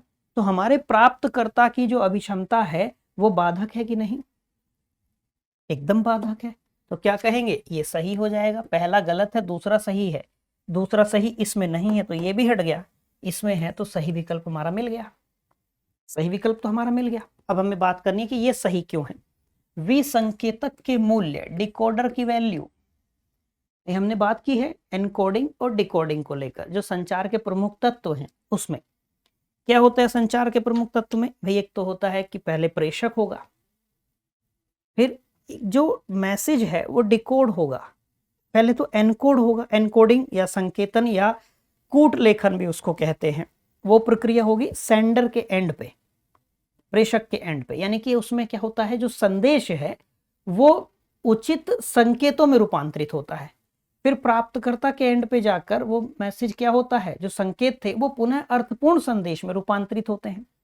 यदि वही गलत हो गया, डिकोडिंग गलत हो गई, तो वो बाधा है ना संदेश की स्वीकृति में। यदि डिकोडिंग ही गलत हो गई, आप संदेश को सही डिकोड नहीं कर पाए, बाधक है, तो इसलिए ये भी सही है। प्रतिष्ठा टकराव, ये तो किसी के भी संदर्भ में हो सकता है। यदि प्रतिष्ठा टकराव है तो सामने वाला नहीं एक्सेप्ट करेगा आपके संदेश को, वो सुनेगा ही नहीं, वो नहीं सुनने वाला, इसलिए ये भी क्या होगा, बाधक है। पांचवा, ज्ञान उद्दीपन, यदि किसी को ज्ञान है तो ये तो सकारात्मक है ना, ये तो संदेश की स्वीकृति में सहायक है, इसलिए ये नहीं हो। बात समझ आ गई, इसलिए हमारा सही विकल्प क्या हो गया, बी। उम्मीद है आसानी से समझ में आया होगा। अगला प्रश्न, संप्रेषण की दृष्टि से अध्यापन और अधिगम के अधिकांश ऑनलाइन प्लेटफॉर्म हैं। ये शिक्षण की बात कर रहा है, अधिगम की बात कर रहा है, यानी कि टीचिंग और लर्निंग को लेकर हमसे प्रश्न बना है कि टीचिंग और लर्निंग के जो मैक्सिमम प्लेटफॉर्म है वो कैसे हैं, जो अधिकांश प्लेटफॉर्म है। अब यहां जो ये शब्द है ना, इस शब्द की वजह से भी बहुत परिवर्तन आ जाएगा इस पूरे प्रश्न में। इस शब्द को हटा दीजिए, इस शब्द को हटा दीजिए, तब ये प्रश्न सही नहीं बनेगा। यदि हमने ये शब्द हटाया तो प्रश्न क्या बना, संप्रेषण की दृष्टि से अध्यापन और अधिगम के ऑनलाइन प्लेटफॉर्म हैं। अब जिस भी विकल्प का आप चयन करेंगे वो हार्ड एंड फास्ट रूल एकदम बन जाएगा, एक सार्वभौमिक सत्य वाली बात आ जाएगी। जैसे विकल्प देखते हैं, सहकालिक, या कहीं कहीं आपको लिखा मिल सकता है तुल्यकालिक, ये सिंक्रोनस की बात कर रहा है ना। दूसरा, असहकालिक, या आपको लिखा मिले अतुल्यकालिक, अतुल्यकालिक। तीसरा, एक से कोई नहीं तक। चौथा, विशिष्ट समय सीमा से बद्ध। इसमें केवल ये दो हमें समझने हैं, इसमें केवल ये दो, तुल्यकालिक और अतुल्यकालिक। यदि हम तुल्यकालिक या हम कहें सहकालिक, सहकालिक, सहकालिक का मतलब ये होता है सहकालिक, उसी काल में, उसी काल में का मतलब क्या हुआ, उसी समय में। उसी समय का मतलब क्या हुआ, जिस समय प्रेषक ने संदेश प्रेषित किया। लिख लीजिएगा यदि जानकारी नहीं है, जिस समय प्रेषक ने संदेश प्रेषित किया,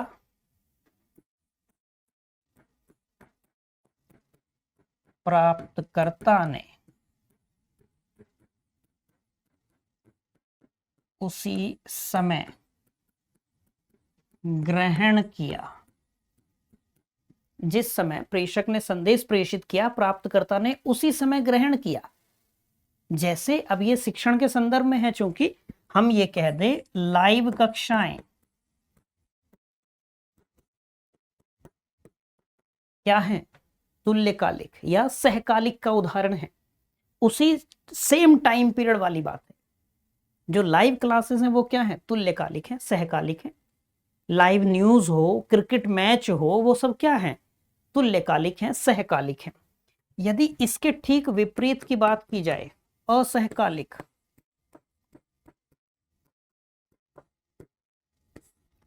असहकालिक, अब इसमें क्या हो जाएगा, सहकालिक उसी समय में, तुल्यकालिक या अतुल्यकालिक या असहकालिक क्या हो जाएगा, भिन्न समय में या उसी समय में नहीं। इसका मतलब हुआ कि जिस समय प्रेषक ने संदेश प्रेषित किया, प्राप्तकर्ता ने उस समय उस संदेश को ग्रहण नहीं किया। YouTube पे जो आप रिकॉर्डेड वीडियो देखते हैं, जब आप क्रिकेट की हाईलाइट देखते हैं, जब आप न्यूज़पेपर पढ़ते हैं, जब आप रिकॉर्डेड न्यूज़ देखते हैं, रिकॉर्डेड कक्षाएं देखते हैं, वो सब क्या है, असहकालिक है। जिस समय टीचर पढ़ा रहा है उस समय आप नहीं पढ़ रहे, आप बाद में, उसने कक्षाएं रिकॉर्ड की हैं, रिकॉर्ड करने के बाद आपको मिली हैं, और उसके पढ़ाने का समय कुछ और था, आपके पढ़ने का समय कुछ और है, वो क्या हो जाएगा, असहकालिक हो जाएगा। यानी कि इसमें उदाहरण क्या कह देंगे शिक्षण के मामले में, रिकॉर्डेड कक्षाएं, रिकॉर्डेड कक्षाएं। बात समझ आ गई। तो यदि हम अभी के समय, आप देखिए अधिकांश की वजह से ये प्रश्न सही बनेगा। अब यदि अधिकांश नहीं है तो हम क्या कह देंगे कि संप्रेषण की दृष्टि से अध्यापन और अधिगम के ऑनलाइन प्लेटफॉर्म को हमने कह दिया असहकालिक है, अतुल्यकालिक है, यानी कि सब रिकॉर्डेड में ही है, लाइव कक्षाएं होती ही नहीं है, गलत हो गया। यदि हम कह दें लाइव हैं, तुल्यकालिक हैं, सहकालिक हैं, इसका मतलब है रिकॉर्डेड कक्षाएं ही नहीं होती। इसलिए उसने क्या किया, अधिकांश शब्द का प्रयोग किया। बात ध्यान रहेगी, इसलिए उसने क्या किया, अधिकांश। तो अधिकांश प्लेटफॉर्म कैसे हैं, असहकालिक हैं, अतुल्यकालिक हैं, रिकॉर्डेड कक्षाएं होती हैं। आप भी जो ये कक्षाएं देख रहे हैं क्या है, रिकॉर्डेड। हमारे कक्षाओं को पढ़ाने का समय भिन्न है, आपके कक्षाओं को देखने का समय भिन्न है। तो ये किस चीज का उदाहरण हो जाएगा, असहकालिक का, अतुल्यकालिक का। हम एक टाइम पीरियड में नहीं है, जब हम पढ़ा रहे हैं ये समय भिन्न है, जब आप पढ़ रहे हैं ये समय भिन्न है। बेशक वो समय भिन्नता 1 घंटे की है, 2 घंटे की है, 1 दिन की है, आधे दिन की है, 2 दिन की है, मामला ये नहीं है। लेकिन जिस समय अध्यापक पढ़ा रहा है, जो लाइव कक्षाएं हैं वो तुल्यकालिक हैं, जो रिकॉर्डेड कक्षाएं हैं बेशक 10 मिनट पहले रिकॉर्ड करके आपको क्लास दी हो, आधे घंटे पहले रिकॉर्ड करके आपको क्लास दी हो, 8 से 10 क्लास रिकॉर्ड की, 11 बजे क्लास आपको उपलब्ध हो गई, लेकिन है तो वो असहकालिक ही, अतुल्यकालिक ही। ध्यान रह जाएगी बात, कोई मुश्किल इस बात को समझने में नहीं आएगी। तो सही विकल्प इसका क्या है, बी। अधिकांश प्लेटफॉर्म कैसे हैं, असहकालिक है। मुश्किल नहीं। अगले प्रश्न पे चला जाए। अगला प्रश्न, नीचे 2 कथन दिए गए हैं। पहला कथन हमसे क्या कह रहा है, पाश्चात्य अभिधारणाएं संप्रेषण की पूर्णता और एकता पर ध्यान केंद्रित करती हैं। किसके बारे में, पाश्चात्य, किस पर ध्यान जाना चाहिए, पाश्चात्य अभिधारणाएं। दूसरा कथन है, गैर पाश्चात्य अभिधारणाएं संचार में व्यक्तिवाद का प्रबल केंद्रीय भाव होता है। समझने में थोड़ी मुश्किल होगी, इसको समझिए। ये पूर्णता और एकता पर ध्यान केंद्रित करती हैं पाश्चात्य अभिधारणाएं संचार में, ठीक है। जब हम गैर पाश्चात्य संप्रेषण की अभिधारणाओं की बात करेंगे, वो कह रहा है व्यक्तिवाद का प्रबल केंद्रीय भाव है। व्यक्तिवाद यानी कि उस व्यक्ति को महत्व दिया गया है, वो व्यक्ति केंद्र में है। ये कथन वास्तव में क्या है, विपरीत करके दिए हुए हैं। ये कथन विपरीत है। जैसे यहां आपको गैर पाश्चात्य की बात बताई गई, यहां आपको पाश्चात्य की बात बताई गई। बात समझे। जो पाश्चात्य संप्रेषण अभिधारणाएं हैं उनमें व्यक्तिवाद का प्रबल केंद्रीय भाव होता है, उसमें वो व्यक्ति केंद्र में है, प्रेषक केंद्र में है। जबकि गैर पाश्चात्य संप्रेषण की अवधारणाओं में संप्रेषण की पूर्णता और एकता पर ध्यान दिया जाता है। आप अपने यहां सोच लीजिए, भारत में और किसी दूसरे देश का उदाहरण आप ले लीजिए, किसी विदेश का उदाहरण आप ले लीजिए। भारत में आप देखेंगे क्या होगा कि कोई संदेश यदि प्रेषित किया जाए तो उस संदेश की पूर्णता पर, उस संदेश की एकता पर पूरा ध्यान होगा भारत में, है ना। हम जब बात कहते हैं तो उसमें पूर्णता होती है संदेश में। यदि आप पाश्चात्य अभिधारणाओं में देखेंगे तो उसमें क्या होगा, उसमें वो व्यक्ति केंद्र में है, पूर्णता और एकता का भाव दरकिनार है, गौण है, वो व्यक्ति केंद्र में है। इसलिए आप देखेंगे हमारी तुलना में, उनकी तुलना में जो हमारा संचार है, जो गैर पाश्चात्य संप्रेषण अभिधारणा है, उसमें पूर्णता और एकता पर अधिक ध्यान है। बात समझे। तो ये क्या कर रखा है, इन्होंने विपरीत दे रखा है, तो इसलिए क्या कह देंगे हम कि ये भी गलत हो जाएगा और ये भी गलत हो जाएगा। बात समझे। इसको आप अभिधारणा वाले बिंदु में पढ़ते हैं। अभी के इस समय में ये उतना महत्वपूर्ण अब रह नहीं गया है। बात समझ आई होगी यहां तक की। तो जब हमने कहा कि ये दोनों एक दूसरे के विपरीत विशेषताओं वाली चीजें दे रखी हैं, इसका मतलब हुआ कि दोनों कथन गलत हो जाएंगे। दोनों कथन गलत तो हमारा सही विकल्प बी हो गया। कोई मुश्किल नहीं आएगी समझने में। अगला प्रश्न देखते हैं। अगला प्रश्न है, सूची 1 के साथ सूची 2 का मिलान कीजिए और सूची 1 में मानव संप्रेषण के तत्व दिए गए हैं, सूची 2 में प्रतिरूपात्मक वर्णन दिया गया है। एक में है मानव संप्रेषण के तत्व में लोग, विचार, शोर इन नॉइज और भाषा। उधर है अर्थ विज्ञानवाद, इससे भौतिकी परिवेश का रूपांतरण होता है, सूचना के संसाधक, रचनात्मकता की अभिव्यक्ति। आप इसमें एक एक करके भी समझ सकते हैं। जैसे मान लीजिए आपको उधर मिला अर्थ विज्ञानवाद, या आप इधर गए, आपको इधर पता है लोग, कोई एक पता चल रहा है आपको। मान लीजिए आपको लोग के बारे में पता चला कि यदि हम लोग को कहेंगे तो इनको क्या कहेंगे, ये क्या है, पीपल क्या है, सूचना देने वाले हैं या सूचना प्राप्त करने वाले हैं, या तो सूचना दे रहे हैं या सूचना प्राप्त कर रहे हैं। भाई हम ये बात करते हैं कि एक व्यक्ति संचार की प्रक्रिया में एक व्यक्ति अपने जीवन काल का, अपनी आयु का 70% से अधिक समय व्यतीत कर देता है संचार की प्रक्रिया में। यानी कि उसमें या तो वो संदेश प्रेषित कर रहा होता है या संदेश प्राप्त कर रहा होता है। बात समझे? तो लोग के अनुसार बात करेंगे तो उनको हम क्या कह देंगे, लोग क्या है इधर, सूचना के संसाधक। तो ए का हो जाएगा 3। अब इधर देख लेंगे हम, ए का 3 किस में है, ए का 3 सिर्फ एक विकल्प में है, ए का 3 सिर्फ एक विकल्प में है। बात समझ आ गई? तो हमें सही उत्तर तो मिल गया। ऐसा ही आप परीक्षा में करेंगे, लेकिन ये अधिक संभव नहीं है कि आपको एक विकल्प पता है तो भी 10 में से 3-4 बार ऐसा हो जाएगा आसानी से कि आपको एक पता चला, आपने सही उत्तर खोज लिया। अधिकांशतः क्या होगा, 2 पता होने चाहिए आपको, 2 पता होने चाहिए, तब आप सही विकल्प पे पहुंच जाएंगे। बात समझ आ गई? चलिए, विचार। अब हमें तो अभ्यास करना है तो सबकी बात करेंगे। विचार, अर्थविज्ञानवाद, क्या भौतिक परिवेश का रूपांतरण होता है या रचनात्मकता की अभिव्यक्ति है? भाई विचार सबके अलग अलग हो सकते हैं, तो विचार क्या है, विचार रचनात्मकता की अभिव्यक्ति है। विचार क्या कहेंगे, विचार रचनात्मकता की अभिव्यक्ति है। शोर, यदि नॉइज की बात करें, नॉइज क्या है भाई, इससे पूरा संचार का जो भौतिक परिवेश है उसका रूपांतरण हो जाएगा। भाषा, अब आप सरलता से कह पाएंगे अर्थविज्ञानवाद। प्रतीकात्मक वर्णन क्या है, यदि प्रतिरूपात्मक वर्णन की बात करेंगे तो वो अर्थविज्ञानवाद है। ठीक है, तो यदि आप ऐसे भी, या आपको एक भी पता था इसका, तो भी आप सही विकल्प पे, अपने उत्तर पे पहुंच गए थे। तो सही उत्तर क्या हो गया इसका, डी। कोई मुश्किल नहीं आई होगी। अगले प्रश्न पे चलते हैं। प्रश्न है, नीचे 2 कथन दिए गए हैं।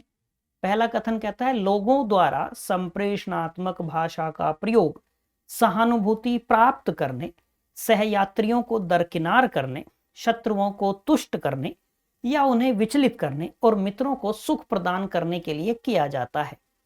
समझ आया होगा ये तो कथन, कोई मुश्किल है ही नहीं।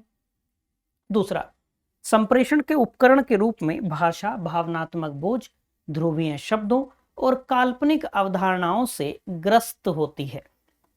काल्पनिक अवधारणाओं से ग्रस्त होती है। दोनों कथन आसानी से समझ में आए होंगे। आप 10 सेकंड का समय लेके अपने सही विकल्प को खोज सकते हैं कि इसका सही विकल्प क्या होगा। दोनों कथन बहुत सरल हैं, पहले वाला कुछ ज्यादा ही सरल है।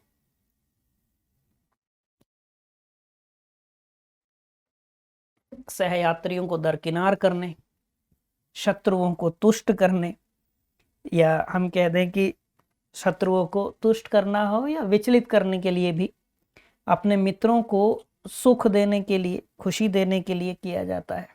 ठीक है, तो पहले वाले उसमें तो कोई दिक्कत नहीं कि जब हम संचार करते हैं तो हम भाषा का प्रयोग कैसे करते हैं, सहानुभूति प्राप्त, मतलब सारी चीजें उसमें शामिल हैं, तो ये तो सही है। ठीक है, दूसरा देखिए, संप्रेषण के उपकरण के रूप में भाषा भावनात्मक बोझ, ध्रुवीय शब्दों और काल्पनिक अवधारणाओं से ग्रस्त होती है। सारी चीजें शामिल हैं, सारी चीजें शामिल हैं एकदम, इसमें कोई मुश्किल नहीं है। आप भावनात्मक संदेश भी प्रेषित करते हैं, ऐसा होता है, कई बार कल्पनाओं से ग्रस्त होता है, कई बार हम किसी को दुख पहुंचाने के लिए, किसी को विचलित करने के लिए, कई बार हम किसी को संतुष्ट करने के लिए, किसी को खुशी देने के लिए संदेश प्रेषित करते हैं, कई बार ऐसा होता है। तो ये दोनों के मामले में क्या होगा, बात सही हो जाएगी। तो पहला भी कथन सही हो जाएगा, दूसरा भी कथन सही हो जाएगा, सही विकल्प हमारा ए हो जाएगा। दोनों कथन सत्य हैं। ठीक है, अगला प्रश्न देख लिया जाए। अगला प्रश्न है, जब कोई संप्रेषित संदेश किसी दूसरे के संदर्भ पर आधारित होता है तो उसे क्या कहते हैं? किस पर? दूसरे के संदर्भ पर। यह प्रश्न इतना सरल नहीं था जितना सरल उस समय वाले विद्यार्थी समझ रहे थे। अधिकांश विद्यार्थी, मेरे ही विद्यार्थी जो थे, अधिकांश ने क्या किया था? सही उत्तर ये लगा दिया था। अब परीक्षक, ठीक है, कई बार परीक्षक विद्यार्थियों के लिए सरल प्रश्न का निर्माण करते हैं, लेकिन इतना भी सरल प्रश्न नहीं आता कि परीक्षक आपसे ये पूछ ले कि बच्चा बताओ 2 और 2 कितने होते हैं। ऐसे थाली में परोस के उत्तर थोड़ी देगा परीक्षक। ये हमें भ्रम किसके मामले में होता है? बोधगम्यता वाले प्रश्नों के मामले में भी होता है कि उसी में तो 5 प्रश्न है, वहीं से खोजना है, उत्तर दे देना है। परीक्षक भी ये जानता है। बात समझ पाए? भाई परीक्षक के पास भी तो अपने लोग हैं। परीक्षक को भी ये पता है कि बाजार में कौन सी पुस्तक हमारे इस पाठ्यक्रम को कवर कर रही है, किस किस प्रकाशक की पुस्तकें हैं, कौन कौन सी पुस्तकें चल रही हैं, उनमें क्या क्या दिया गया है, वो सब पढ़ते हैं, सब जानकारी रखते हैं। समझे? तो इस प्रश्न को इतना सरल नहीं समझ जितना ये देखने में लग रहा है। अधिकांश विद्यार्थियों ने आप में से भी जो इसका उत्तर चुना होगा वो ये चुना होगा। ठीक है, लेकिन इसको अब थोड़ा सा गहराई से समझिए। जब कोई संप्रेषित संदेश किसी दूसरे के संदर्भ पर, यानी कि जो संदेश दिया गया, जो मैसेज उसमें है, वो किसी दूसरे के संदर्भ पर आधारित है, किसी दूसरे के संदर्भ पर आधारित है। अब देखिए, जैसे हम पहले बी विकल्प देखते हैं। बी विकल्प हमसे क्या कह रहा है? किसी स्रोत से लिया गया संदेश। ये संदर्भ की बात कर रहा है, जबकि यदि हम किसी स्रोत से संदेश लेंगे तो वो मैसेज का, संदेश का स्रोत हो जाएगा, इसलिए ये नहीं होगा।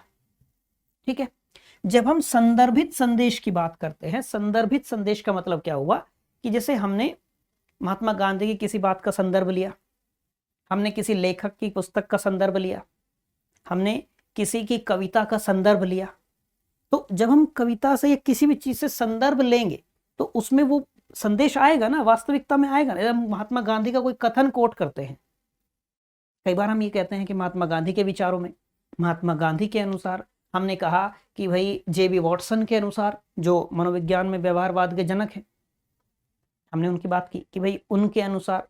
तो संदर्भित संदेश वो होता है जब हम संदर्भ ले रहे हैं, इसमें क्या है, किसी दूसरे के संदर्भ पर आधारित है। अंतर अब समझ में आया होगा आपको। संदर्भित संदेश जब हम किसी संदर्भ ग्रहण करते हैं, बात समझ पाए कि हमने वहां से संदर्भ लिया, वहां से संदेश प्राप्त किया, वो है संदर्भित संदेश। लेकिन यहां क्या है, किसी दूसरे के संदर्भ पर आधारित है। बात समझ पाए? तो ये भी नहीं होगा। अनुषंगी संदेश, या इसको हम कह दें सब्सिडियरी मैसेज जो होता है, गौण जो होता है, तो ये नहीं होगा। ये क्या है? गौण की बात नहीं है। ये तो भाई सामने एक ये कहा गया कि किसी दूसरे के संदर्भ पर आधारित है, ये तो सब्सिडियरी की बात कर रहा है, साइड की बात कर रहा है, गौण की बात कर रहा है, ये भी नहीं होगा। सही उत्तर क्या है? मेटा संदेश है, मेटा मैसेज है। ठीक है, थोड़ा सा हमें इसमें मेटा संचार को लेकर, मेटा कम्युनिकेशन को लेकर जानना चाहिए। मेटा कम्युनिकेशन एक्चुअल में क्या होता है? मेटा कम्युनिकेशन मौखिक और गैर मौखिक का योग है,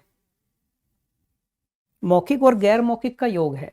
और मेटा कम्युनिकेशन, मेटा संचार, संचार के खुलेपन का, ओपन होने का उच्चतम स्तर है, उच्चतम स्तर है। यदि मेटा संचार के बारे में कहूं तो मेटा संचार क्या है?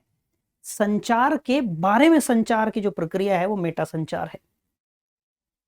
जब हम संचार के बारे में बातचीत करें, जब हम इस बारे में बातचीत करें कि हम कैसे बातचीत कर सकते हैं, जब हम इस बारे में ही संवाद करें कि हम कैसे संवाद कर सकते हैं, जब हम इसका उपयोग तब करते हैं जब हमें ये स्पष्ट करना हो कि हमारा क्या मतलब है, या हम कहें कि जब हमें संचार के नियमों पर बातचीत करनी हो। ये अच्छा उदाहरण है, हम संचार के नियमों पर बातचीत करते हैं, यानी कि हम संचार के बारे में बातचीत कर रहे हैं ना, संचार के बारे में संचार कर रहे हैं, वो क्या है? मेटा संचार है। तो मेटा संचार मौखिक और गैर मौखिक का योग है। बात समझ आ गई? तो इसमें संचार के खुलेपन का उच्चतम स्तर होता है। ध्यान रखिएगा बात, कोई मुश्किल नहीं। ये प्रश्न यदि आप इंग्लिश में पढ़ते हैं तो ये बहुत आसानी से समझ आ रहा था। विद्यार्थियों को मुश्किल इस प्रश्न को समझने में इसलिए हुई थी क्योंकि यहाँ लिखा हुआ है किसी दूसरे के संदर्भ पर। अब यहाँ से सहज ही उनको ये अर्थ समझ में आ रहा था, लेकिन जब हम इंग्लिश में पढ़ रहे थे इस प्रश्न को तो बहुत सरलता से समझ में आता है। इस प्रश्न के माध्यम से मुझे आपको मेटा संचार समझाना था, मेटा कम्युनिकेशन क्या होता है। तो संचार के बारे में, संचार की प्रक्रिया मेटा संचार है, जिसमें हम ये बात करते हैं कि संचार की प्रक्रिया को लेकर ही, इसमें हम ये बात करते हैं, संवाद को लेकर ही संवाद करते हैं, संचार के नियमों पर बातचीत करते हैं, समझ की जांच करने पर बातचीत होती है, वो मेटा संचार है। ध्यान रहेगा। चलिए, सही विकल्प मेटा संदेश। अगला प्रश्न देखते हैं। अशाब्दिक संप्रेषण अधिकांश होते हैं। देखिए फिर से अशाब्दिक संचार को लेकर प्रश्न है, तो अब कोई मुश्किल आएगी नहीं। अब कोई मुश्किल नहीं आएगी कि भाई यदि हम अवाचिक नॉन वर्बल कम्युनिकेशन को लेकर बात कर रहे हैं तो अब हमें आसानी से समझ में आएगा।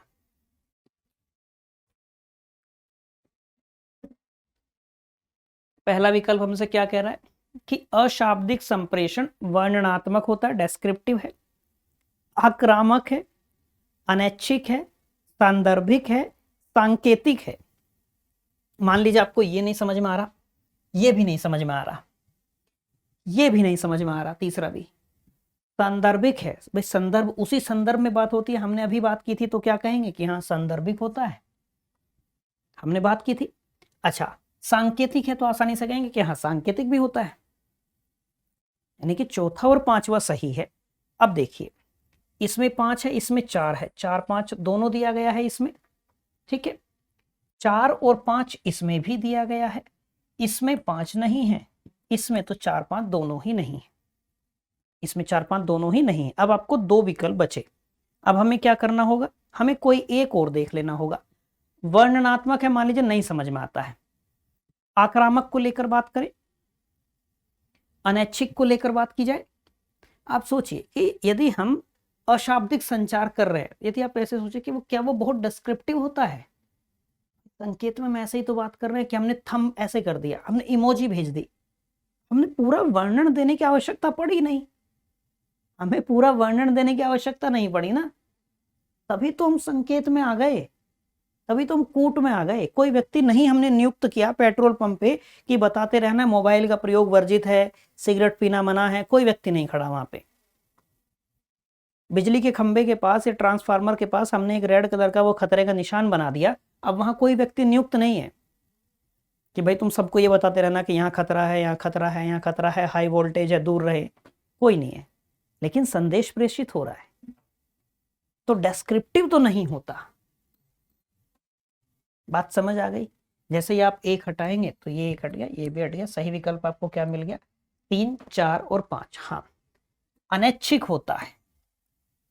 आप खुद भी देखिएगा, आप खुद भी प्रयोग करके देखेंगे।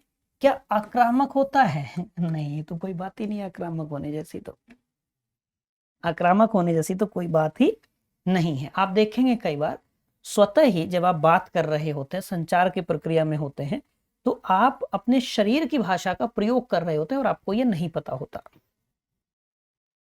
है ना। किसी को आप देखेंगे कि वो बहुत ज्यादा उसकी आंखें चलती हैं, आईब्रोज बहुत ज्यादा चलते हैं, है ना, फेस एक्सप्रेशन बहुत अधिक होते हैं।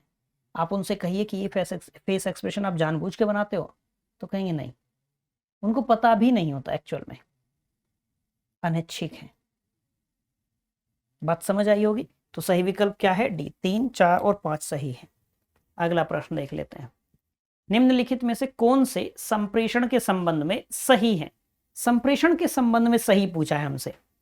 पहला, संप्रेषण अपरिहार्य है, यानी कि भाई जिसको टाला नहीं जा सकता, अनिवार्य भी आप कह सकते हैं जैसे, ठीक है। दूसरा, संप्रेषण गैर सामाजिक है, नॉन सोशल है। क्या ऐसा है कि संप्रेषण नॉन सोशल है?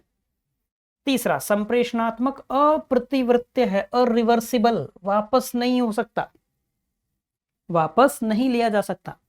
चौथा, संप्रेषण सांस्कृतिक है, कल्चरल है कम्युनिकेशन।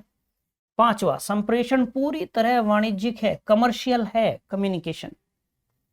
अब आपसे क्या पूछा है, निम्नलिखित में से कौन से संप्रेषण के संबंध में सही है, एक एक को लेकर समझते हैं। पहला हमसे क्या कहता है, संप्रेषण अपरिहार्य है। अपरिहार्य कहने का मतलब क्या हुआ कि भाई संप्रेषण के बिना तो काम नहीं चल सकता, संप्रेषण बहुत जरूरी है। बात सही है कि हम कहते हैं कि हमारे दैनिक गतिविधियों के लिए संचार बहुत जरूरी है, बेहद आवश्यक है। हम अपने वाणिज्यिक कार्यों को लेकर किसी संगठन के अनुसार बात की जाए तो संगठन ठप हो जाएंगे संचार के बिना। आप अपने भी दैनिक गतिविधियों के बारे में सोचिए, नहीं संपादित हो पाएगी। जब हमने कहा कि एक व्यक्ति अपने जीवन काल का 70% से अधिक समय किसी न किसी के साथ किसी न किसी रूप में संचार में व्यतीत करता है, यदि एक व्यक्ति 100 वर्ष का है, 100 वर्ष जीता है, तो 70% समय यानी 70 वर्ष से भी अधिक आयु वो किसी न किसी के साथ में संचार में व्यतीत करेगा। तो बहुत जरूरी है ना, अपरिहार्य है। फिर तो बात समझ आ गई। तो क्या कहेंगे कि हाँ पहला तो सही है। पहला किस किस में है, इसमें भी है, इसमें भी है और इसमें भी है, यानी कि एक विकल्प तो आपने तब भी हटा ही दिया। दूसरा, संप्रेषण गैर सामाजिक है। संप्रेषण तो आप कहेंगे गैर सामाजिक नहीं, सामाजिक है। क्यों, हमारे सामाजिक संबंधों का निर्माण होता है। दूसरा गलत है। दूसरा किस में है, इसमें है, ये भी हट गया। बात समझ आ गई। तो डी हट गया, ए हट गया, सी और बी बचा। बिंदु स्पष्ट। तीसरा, संप्रेषण अप्रतिवृत्य है, अरिवर्सिबल है। अरिवर्सिबल का मतलब जिसको वापस नहीं लिया जा सकता। आपने सुना होगा कि बंदूक की गोली और मुंह से निकली बोली कभी वापस नहीं ली जा सकती। सुना होगा ना, ये तो आप अपने अंचल में, अपने क्षेत्र में, अपने परिवार के सदस्यों से आपने ये सुना होगा कि भाई बंदूक से निकली गोली और मुंह से निकली बोली कभी वापस नहीं ली जा सकती। तो यही तो है कि भाई संचार क्या है, अप्रतिवृत्य है, अरिवर्सिबल है, उसको रिवर्स नहीं किया जा सकता। तो ये बात तो सही है संचार के बारे में, संचार के बारे में ये बात तो सत्य हो गई। तो तीसरा भी सही हो गया, तीसरा सही है। यहां तीसरा हमें दिख रहा है, बिंदु स्पष्ट है यहां तक का। चलिए अब यहां तीसरा नहीं है, हम सही उत्तर पे तो पहुंच गए अपने, लेकिन फिर भी आगे। संप्रेषण सांस्कृतिक है। संप्रेषण सांस्कृतिक है, हाँ कल्चरल है, इस बात को समझने में कोई दिक्कत नहीं है, सांस्कृतिक है। लेकिन यहां क्या कह रहा है, संप्रेषण पूरी तरह वाणिज्यिक है। क्या ऐसा है कि हम केवल और केवल वाणिज्यिक संदेश का ही आदान प्रदान करते हैं? क्या ऐसा है कि हमारी बातचीत में केवल और केवल हम कमर्शियल बातचीत करते हैं या नॉन कमर्शियल बातचीत भी होती है? इसका कहने का मतलब यह है कि क्या संचार केवल और केवल किसी संगठन में, कंपनी में होता है? नहीं, हम तो दैनिक जीवन में भी संचार करते हैं। तो ये गलत किसकी वजह से हो गया? इस पूरी तरह की वजह से। बात समझ पाए? यदि ये कहता कि संप्रेषण वाणिज्यिक भी होता है तब सही है, वाणिज्यिक भी होता है, लेकिन इसने क्या कहा, संप्रेषण पूरी तरह वाणिज्यिक है। पूरी तरह वाणिज्यिक है इसका मतलब गलत है। बात समझ आ गई? गैर वाणिज्यिक भी होता है। तो पहला, तीसरा और चौथा गलत है। सही विकल्प हमारा क्या है? बी। एक सही, 3 सही और 4 सही। कोई मुश्किल नहीं है योगी प्रश्न को हल करने में। अगले प्रश्न पे चलते हैं। अगला प्रश्न हमसे क्या कहता है? अगला प्रश्न है, कक्षा संप्रेषण को अक्सर डैश संप्रेषण कहा जाता है। ए अप्रत्यक्ष, बी असंसक्त, सी संसक्त या डी निराकार। केवल मसला शब्दों का है बस। अच्छा, पहला विकल्प हमें दिया गया है अप्रत्यक्ष।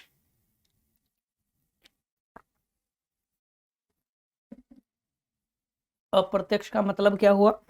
इनडायरेक्ट की बात कर रहा है। कक्षा में संचार हो रहा है। कक्षा में संचार होने का मतलब सहज ही ये है कि अध्यापक कक्षा में है और अध्यापक के सामने बहुत सारे विद्यार्थी कक्षा में उपस्थित हैं।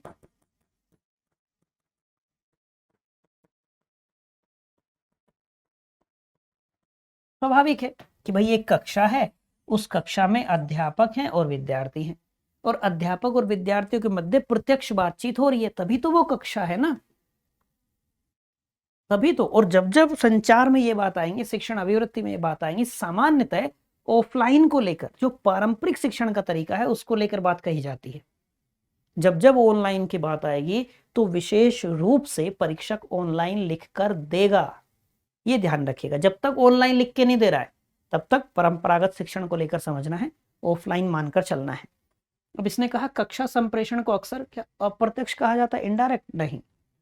शिक्षण में सबसे महत्वपूर्ण तत्व ही ये है अध्यापक और विद्यार्थियों के मध्य प्रत्यक्ष वार्तालाप। इस प्रत्यक्ष वार्तालाप से ही अध्यापक अपने विद्यार्थियों को समझ पाते हैं। अध्यापक और विद्यार्थी के मध्य एक संबंध विकसित हो पाता है। अध्यापक विद्यार्थियों की क्षमताओं को लेकर जान पाते हैं, उनकी योग्यताओं को लेकर समझ पाते हैं, उनकी रुचियों को लेकर समझ पाते हैं। जब अध्यापक अपने विद्यार्थियों के मनोविज्ञान को समझ पा रहे हैं तो अध्यापक उनका बेहतर निर्देशन कर पाएंगे, बेहतर उनका डायरेक्शन कर पाएंगे, क्योंकि अध्यापक उनकी क्षमताओं को, रुचियों को, उनकी कमियां क्या हैं, उनकी क्षमताएं क्या क्या हैं, वो क्या कर सकते हैं, अध्यापक जानते हैं। बात समझ आ गई? आपने कई बार किसी क्रिकेटर्स को लेकर ये सुना होगा कि वो तो बैट्समैन बनने आए थे, लेकिन उनके कोच ने कहा कि नहीं, तुम जाके बॉलिंग करो, तुम जाके बॉलिंग की प्रैक्टिस करो, और वो फिर बहुत अच्छे बॉलर बने। कोई बॉलर बनने आया था और उनके कोच ने कहा कि तुम बैटिंग की प्रैक्टिस करो, वो बहुत अच्छे बैट्समैन बने, क्योंकि वो जो कोच है, जो प्रशिक्षक है, उसको अच्छे से पता होगी उसकी क्षमता को लेकर। और ये क्षमता ऐसे तो नहीं कि एकदम कोच के पास में एक क्षमता होगी, स्कैन कर लिया, उनको पता चल गई, नहीं। विचारों का आदान प्रदान हुआ होगा, उन्होंने उनके कौशल का परीक्षण लिया होगा। बात समझ आई यहां तक की?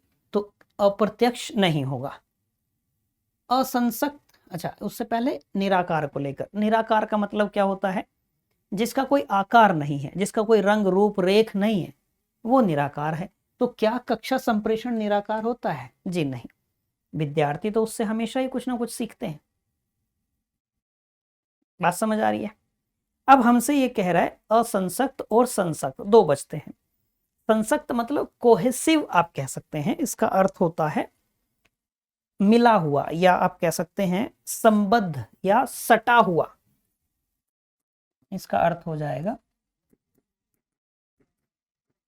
संबद्ध, या आप कह लीजिए सटा हुआ। ठीक है। एक शब्द होता है कोहेसिव। कोहेसिव एक शब्द होता है जिसका अर्थ ही होता है कि भाई हम साथी या समूह। आप जब अनुसंधान पढ़ते हैं, अपने अनुसंधान को रिवाइज किया होगा, पढ़ा होगा, उसमें आपको एक पढ़ने को मिलता होगा कोहोर्ट स्टडी। हम प्रश्नों का अभ्यास करते समय ऐसे प्रश्न का अभ्यास करेंगे। 2022-22 में ही एक प्रश्न पूछा गया था कोहोर्ट स्टडी को लेकर ही, तो उसमें बात करेंगे। उसमें क्या होता है, जब आप एक समूह में साथी कह लीजिए या सहकर्मी कह लीजिए, उन सब को लेकर अध्ययन करते हैं, कोहोर्ट स्टडी होता है। ठीक ऐसे ही जब हम कक्षा संचार की बात कर रहे हैं तो अध्यापक एक प्रतिभागी है और विद्यार्थी प्रतिभागी है। तो वो क्या है? एक समूह है ना, एक समूह में वो संचार कर रहे हैं, वो समूह, वो संचार सबको जोड़ के रख रहा है, तो कोहेसिव कम्युनिकेशन वो होगा। तो क्या कहेंगे उसको? संसक्त कहा जाता है। क्या कहा जाता है उसको? कोहेसिव कहा जाता है, उसको संसक्त कहा जाता है, उसको संबद्ध कहा जाता है। मुश्किल नहीं। तो असंसक्त अपने आप क्या कहेंगे? आप खारिज कर देंगे। ठीक है। तो कक्षा संचार को अक्सर क्या कहा जाता है? संसक्त संचार कहा जाता है। विद्यार्थियों से संबद्ध है। अगला प्रश्न, कक्षा में भाषिक यानी कि वर्बल संकेत तथा अभाषिक संकेतों का संदेश में रूपांतरण कहलाता है। इसको ना केवल ऐसे समझिए कि संदेश जो थे संकेत में है, और संकेतों का अब संदेश में रूपांतरण हो रहा है। दो प्रोसेस होते हैं। पहले प्रोसेस में संदेश रूपांतरित होता है संकेत में। संकेत में इसको क्या कहा जाता है? इसको कहा जाता है एनकोडिंग। इसको कहा जाता है बच्चे एनकोडिंग। ठीक है। जब यही संकेत वापस संदेश में रूपांतरित होते हैं प्राप्तकर्ता की तरफ, इसको क्या बोला जाता है? डिकोडिंग। आप देखते होंगे जो खुफिया एजेंसी होती है फिल्मों में, तो आपने देखा होगा कम से कम, ये खुफिया एजेंसी क्या होती है? कूट में बात कर रहे होते हैं, कोड में बात कर रहे होते हैं, है ना। और एक व्यक्ति जैसे कहीं से संदेश प्राप्त होता है, जैसे आपने एक था टाइगर देखी होगी, उसमें उसको क्या नाम दिया गया था? दूरदर्शन, है ना। फिल्म देखी होगी एक था टाइगर, उसमें होता है सलमान खान को दूरदर्शन कहते हैं वो अपने कोड लैंग्वेज में। तो एक व्यक्ति बैठ के उसको डिकोड कर रहा होगा ना। डिकोड करते समय क्या है, जो संकेत हैं, जो वो सिग्नल हैं, वो एक मैसेज में कन्वर्ट हो रहे हैं। और जब हम संकेत बनाते हैं, यानी कि अपने संदेश को संकेत में रूपांतरित करते हैं, तो वो कोडिंग कहलाता है, यानी कि उसको हम एनकोडिंग बोलते हैं। वो प्रोसेस है, वो प्रक्रिया है। हमसे प्रश्न में यही पूछा गया है। प्रश्न क्या कह रहा है? कक्षा में भाषिक संकेत तथा अभाषिक संकेतों का संदेश में रूपांतरण। तो हमें क्या समझना? केवल संकेतों का संदेश में रूपांतरण। पहले जब संदेश संकेत में बदले तो उसको कहा गया, हमने कूट लेखन भी कह देते हैं, संकेतन भी कह देते हैं, एनकोडिंग कह देते हैं। जब संकेत वापस संदेश में बदला, उसको कूटानुवाद या विसंकेतन कह देते हैं, डिकोडिंग कहते हैं। तो यहां संकेत अब पुनः संदेश में रूपांतरित हो रहा है, तो ये क्या कहलाएगा? विसंकेतन या डिकोडिंग कहलाएगा। भाई फीडबैक नहीं कहला सकता, एनकोडिंग नहीं कहला सकता, रिवर्स कम्युनिकेशन जबरदस्ती का ऑप्शन बनाया हुआ है। बात समझ पाए? तो सही विकल्प हमारा क्या होगा? डिकोडिंग। या डिकोडिंग को हिंदी में विसंकेतन भी लिखा मिलता है, कई बार होता है, आपको लिखा मिलेगा कूटानुवाद।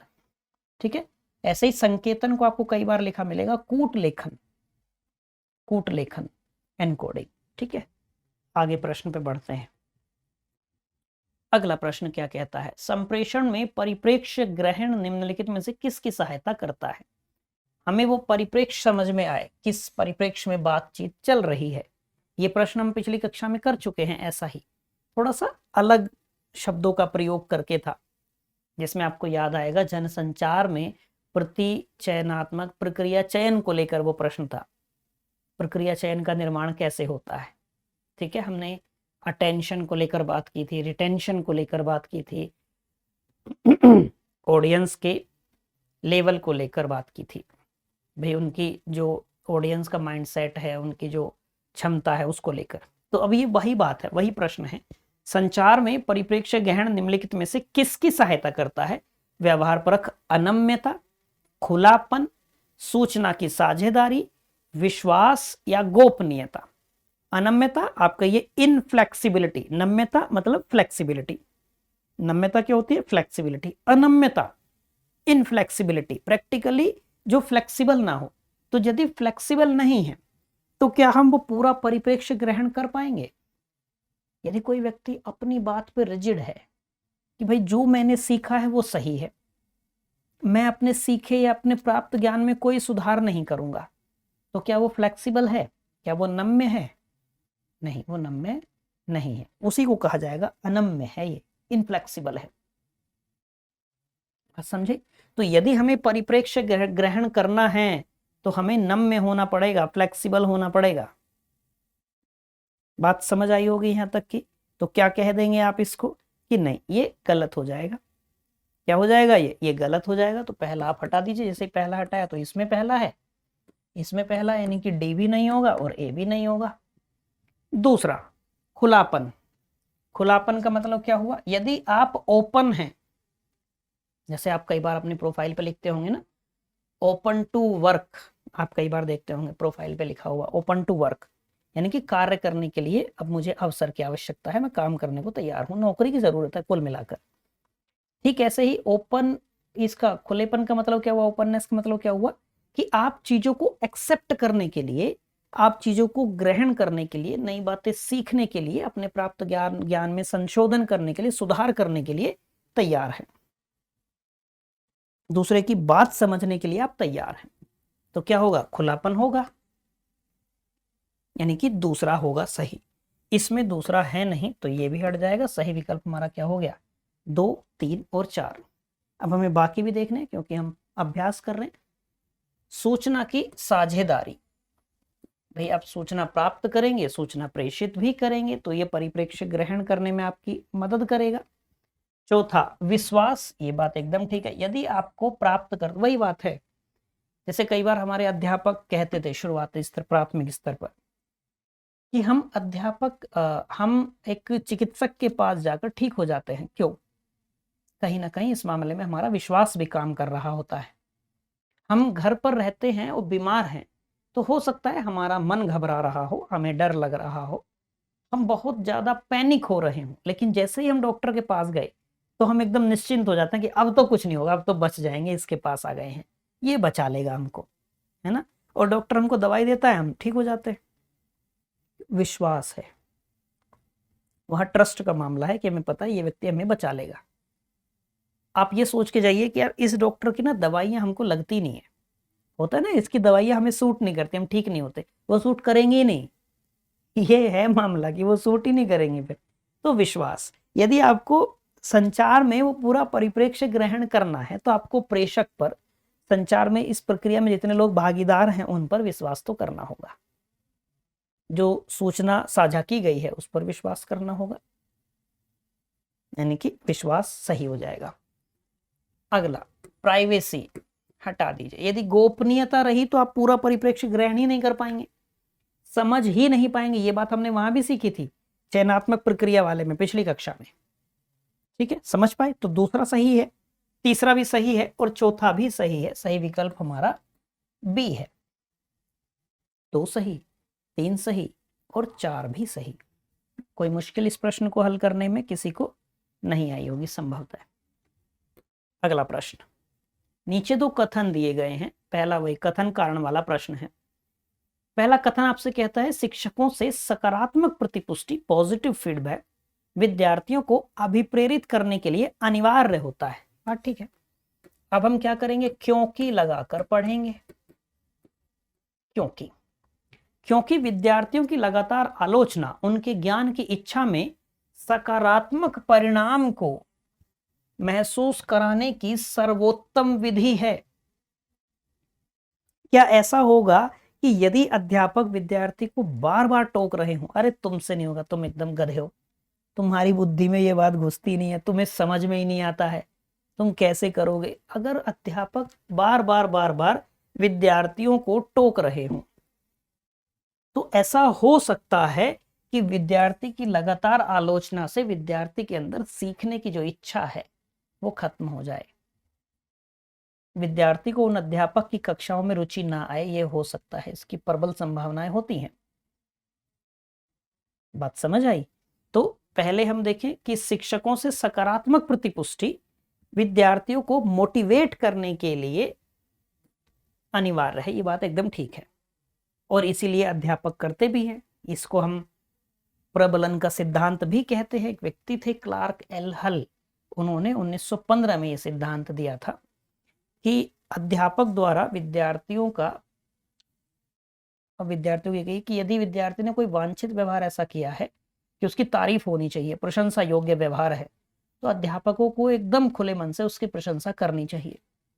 समय समय पर ऐसा भी होना चाहिए कि अध्यापक विद्यार्थियों में से किसी को किसी बात के लिए पुरस्कृत कर दे।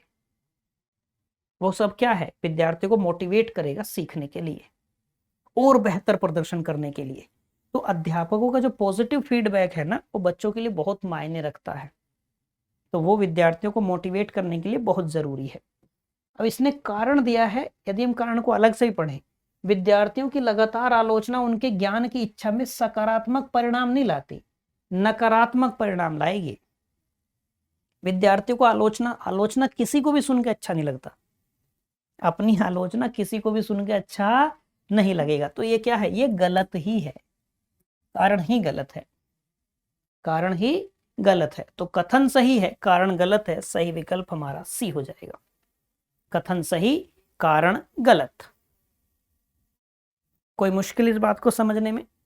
अध्यापक यदि किसी विद्यार्थी की हर बात में, हर छोटी छोटी बात में आलोचना करते हो तो विद्यार्थी उन अध्यापक से अभिप्रेरित तो बिल्कुल नहीं होने वाला। मोटिवेट तो वो बिल्कुल नहीं होगा। उल्टा इसका विपरीत प्रभाव पड़ेगा कि विद्यार्थी में कुछ सीखने की, कुछ जानने की इच्छा खत्म हो सकती है। ठीक है, तो सही क्या होगा? सी विकल्प होगा। ए सही है लेकिन आर गलत है। संप्रेषण प्रक्रिया में चरणों का अनुक्रम है। अच्छा, वो क्रम आपको बताना है इसमें। चरण कौन कौन से हैं, स्टेप्स कौन से हैं, सोपान कौन से हैं। सबसे पहले जैसे हम कहते हैं कि सबसे पहले क्या होता है संचार की प्रक्रिया में, एक प्रेषक है, प्राप्तकर्ता को कोई संदेश प्रेषित किया, तो सबसे पहले वो क्या होगा, ये क्रम आपसे पूछा है। पहला है एक्सेप्टेंस, दूसरा है कॉग्निटिव, तीसरा है मैसेज रिसेप्शन, चौथा है अंडरस्टैंडिंग, पांचवा है प्रतिक्रिया या हम कहें प्रतिपुष्टि, या आप कह लीजिए फीडबैक, या आप कह लीजिए रेस्पॉन्स। ठीक है, तो आप इन सभी में देखें, यदि प्रतिक्रिया को लेकर देखा जाए तो सबसे अंत में प्रतिक्रिया ही आएगा, सबसे अंत में प्रतिक्रिया आएगा। तो पांचवा जिसमें सबसे अंत में है वो विकल्प होंगे, तो 5 इसमें भी सबसे लास्ट में है, इसमें भी सबसे लास्ट में, ये हट गया, ये हट गया, ये तो 2 विकल्प तो बिना कुछ करे, एकदम बिना पेन हिलाए आसानी से हट गए। ठीक है, अब हमें देखना है कि हम सबसे पहले क्या होगा। सबसे पहले इसमें दिया है ए एक्सेप्टेंस। क्या जब कोई संदेश प्रेषित किया जाएगा तो हम उसको तुरंत एक्सेप्ट कर लेंगे या पहले उसको सुनेंगे और समझेंगे? तो पहले हम संदेश को प्राप्त करेंगे, सुनेंगे, उसके बाद हम संदेश को समझेंगे, यानी कि संज्ञानात्मक आंकड़ों का संचरण, कॉग्निटिव डेटा को हम कलेक्ट करेंगे, अपने मस्तिष्क पर मानसिक स्तर पर समझेंगे। तो सबसे पहले आएगा ये, सबसे पहले स्टेप क्या होगा, हम उसे मानसिक स्तर पर ग्रहण करेंगे और समझेंगे, वो डाटा हम इकट्ठा करेंगे। ठीक है, जब हम वो पूरा आंकड़ा इकट्ठा कर लेंगे फिर हम उसको समझेंगे, बात समझे, तो हम उसको क्या करेंगे फिर संदेश ग्रहण, यानी कि दूसरे नंबर पे आना चाहिए ये, बात समझ पाए।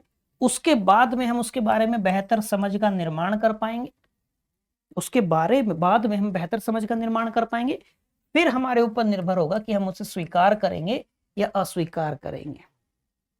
और पांचवे पे तो ये है, यानी कि सबसे पहले क्या आएगा 2, फिर आएगा 3, फिर आएगा 4, फिर आएगा 1 और फिर आएगा 5। सही विकल्प हमारा क्या होगा? डी, 2 3 4 1 और 5। यही क्रम हमसे पूछा है। ये सीधा सा वो है कि संचार की प्रक्रिया आरंभ हुई, उसका क्रम क्या है। सबसे पहले आपने संदेश सुना, संदेश सुनने के बाद में आपको कोई मैसेज प्राप्त हुआ, अब आप अपने मानसिक स्तर पर उस मैसेज को लेकर जो आपके पास पूर्व ज्ञान है वो डाटा कलेक्ट करेंगे, फिर आप जो संदेश आपको प्राप्त हुआ आप उस संदेश को ग्रहण करेंगे, उस संदेश को समझेंगे, उसके बाद में उसे स्वीकार करेंगे, तब आप अपना कोई रेस्पॉन्स देंगे, तब आप अपनी कोई प्रतिक्रिया देंगे या प्रतिपुष्टि देंगे। बात समझ आई? तो सही विकल्प क्या है? डी, पहले 2 होगा, फिर 3 होगा, फिर 4 होगा, फिर 1 होगा, फिर 5 होगा। कोई मुश्किल इस बात को समझने में किसी को नहीं होगी। अगला प्रश्न देखा जाए, सूची 1 के साथ सूची 2 का मिलान करना है। एक तरफ संप्रेषण के प्रकार दिए गए हैं, दूसरी तरफ विशेषताएं दी गई हैं। पहला कहता है नेटवर्क संचार, जनसंचार, सार्वजनिक संचार, लघु समूह संचार। नेटवर्क संचार से लेके शुरू करते हैं। जनसंचार आपको आसानी से पता है, चलिए जनसंचार से शुरू करते हैं, वो ज्यादा सरल है। जनसंचार क्या, हमने जब व्यक्तियों की संख्या के आधार पर बात की तो 4 प्रकार का संचार होता है, उसमें चौथा जनसंचार है। मास कम्युनिकेशन, जिसमें अनेक श्रोता होते हैं, बहुत सारे संदेश को प्राप्त करने वाले होते हैं, और जो प्रेषक है, जो संदेश प्रेषित करता है, वो अपने श्रोताओं को नहीं जानता, उसके लिए श्रोता अननोन होते हैं। तो यदि हम जनसंचार को लेकर बात करें तो जनसंचार को लेकर हम क्या कहेंगे? औपचारिक अनन्यता, अनुन्यासित संबंध, अज्ञात श्रोता। क्या कहेंगे? जनसंचार में अज्ञात श्रोता, अर्थात बी का हो जाएगा 4। बी का 4 केवल 1 में है, बी का 4 केवल 1 में है, तो आपको सही उत्तर मिल गया वैसे तो अपना, लेकिन फिर भी। अब आते हैं सार्वजनिक संचार पे, पब्लिक कम्युनिकेशन पे। तो सार्वजनिक संचार औपचारिक तथा योजनाबद्ध, फॉर्मल होता है और एक प्लान तरीके से होता है। जब आप पब्लिक कम्युनिकेशन कर रहे होते हैं, ऐसे आप दोस्तों से बात कीजिए तो अनौपचारिक होता है, उसकी कोई योजना नहीं होती। लेकिन यदि आप पब्लिक कम्युनिकेशन कर रहे हैं तो फॉर्मल होगा, आप सोच समझकर शब्दों का चयन करेंगे, प्रेषक इसमें अधिक प्रभावी होता है औपचारिक संचार में, तो वो योजनाबद्ध होगा। तो सार्वजनिक संचार का क्या हो जाएगा, औपचारिक तथा योजनाबद्ध। यदि लघु समूह संचार की बात की जाएगी तो लघु समूह संचार में क्या होता है, सब एक दूसरे को जानने वाले होते हैं, एक यूनिक डायनेमिक्स का निर्माण होता है, एक अद्वितीय गतिकी का निर्माण होता है, सब एक दूसरे को जानने वाले होता है, एक ग्रुप तभी तो बनता है। आप अपने ग्रुप में उन्हीं लोगों को शामिल तो करते हैं जिनको आप जानते हैं, प्रत्यक्ष या परोक्ष रूप से, लेकिन जानते हैं। जनसंचार में और समूह संचार में यही अंतर है, जनसंचार में और समूह संचार में यही अंतर है। जनसंचार में प्रेषक अपने प्राप्तकर्ताओं को नहीं जानता, लेकिन समूह संचार में प्रेषक अपने प्राप्तकर्ताओं को जानता है। बात समझ आई होगी यहां तक की। फिर अब नेटवर्क संचार बचेगा। नेटवर्क संचार में क्या कहेंगे कि एक दूसरे से संबंध होता है, इंटरडिपेंडेंट रिलेशंस बनते हैं, मतलब जो नेटवर्क बनता है। अब ये औपचारिक संचार में भी नेटवर्क बनता है, अनौपचारिक संचार में भी नेटवर्क का निर्माण होता है। जब आप संगठन के आधार पर संचार के प्रकार पढ़ते हैं तो दो प्रकार हैं, औपचारिक संचार और अनौपचारिक संचार।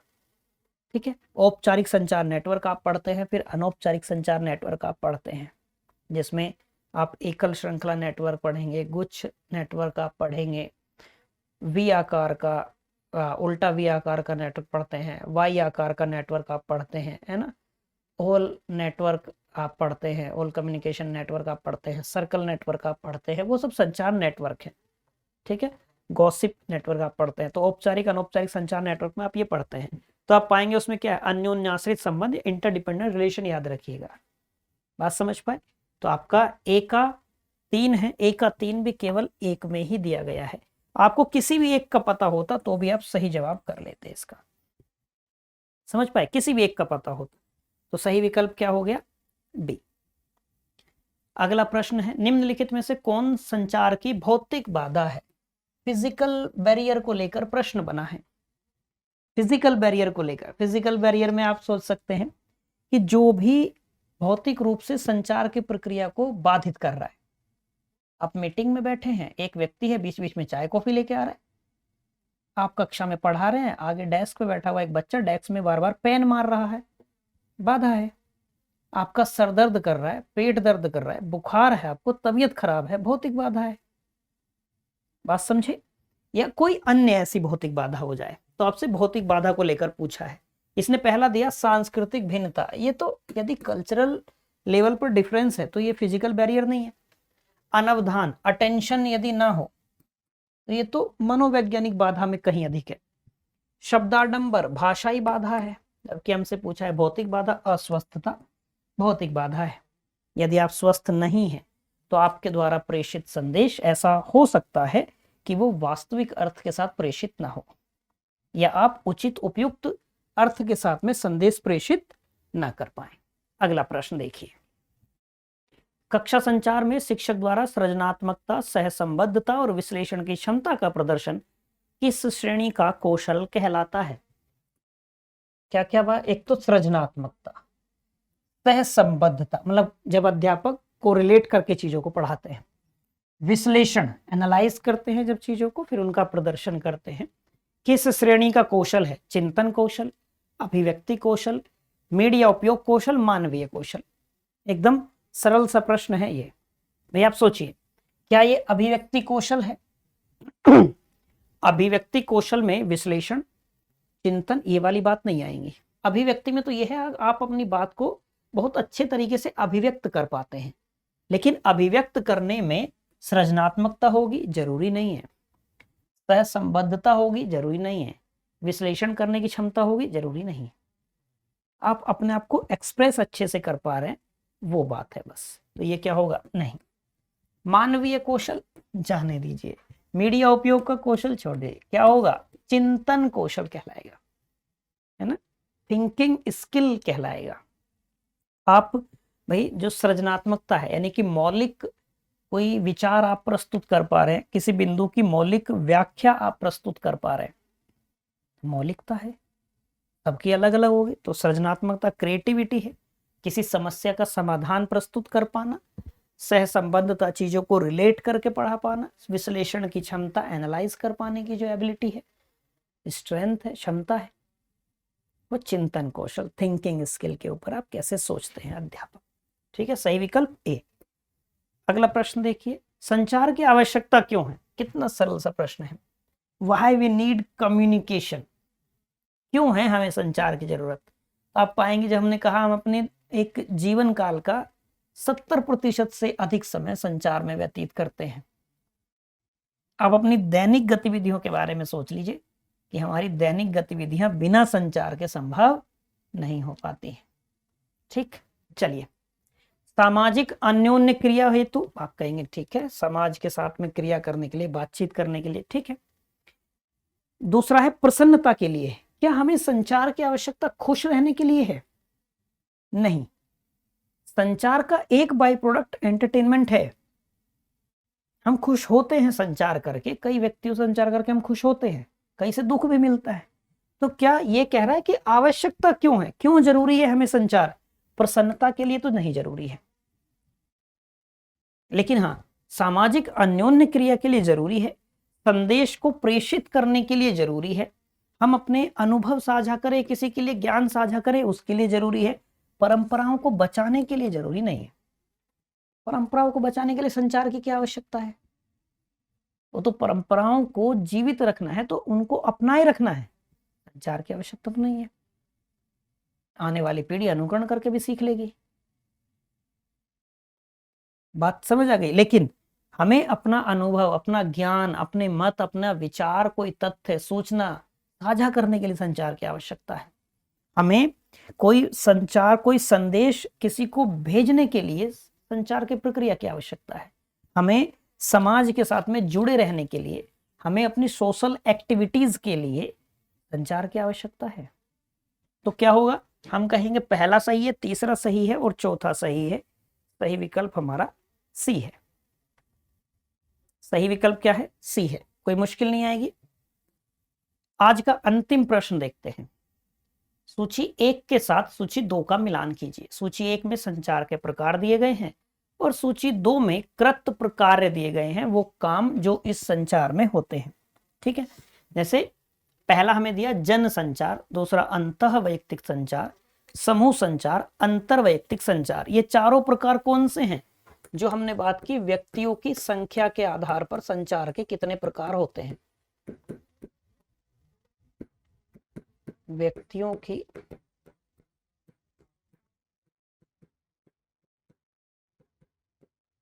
संख्या के आधार पर संचार के कितने प्रकार हैं। ठीक है, एक जनसंचार जिसमें बहुत अधिक संख्या में, अंतःवैयक्तिक संचार जिसमें केवल एक व्यक्ति कम से कम होता है, अंतरवैयक्तिक संचार जिसमें कम से कम 2 व्यक्ति अनिवार्य हैं, समूह संचार जिसमें कम से कम 3 व्यक्ति अनिवार्य हैं। भाई आप व्हाट्सएप पे ग्रुप तभी बनाएंगे जब कम से कम 3 लोग होंगे, 2 होंगे तो आप एक दूसरे को ऐसे ही मैसेज भेज लेंगे। कोई मुश्किल इस बात को समझने में नहीं आई। जनसंचार जिसमें बहुत सारे लोग हों, तो ये समझ में आया होगा आसानी से। चलिए, सबसे पहले जनसंचार। गलियारा चर्चा को जनसंचार कहेंगे, कक्षा शिक्षण को जनसंचार कहेंगे, स्वयं के साथ संचार, या मशीनी संदेश संप्रेषण के लिए। भाई एक माध्यम चाहिएगा ना।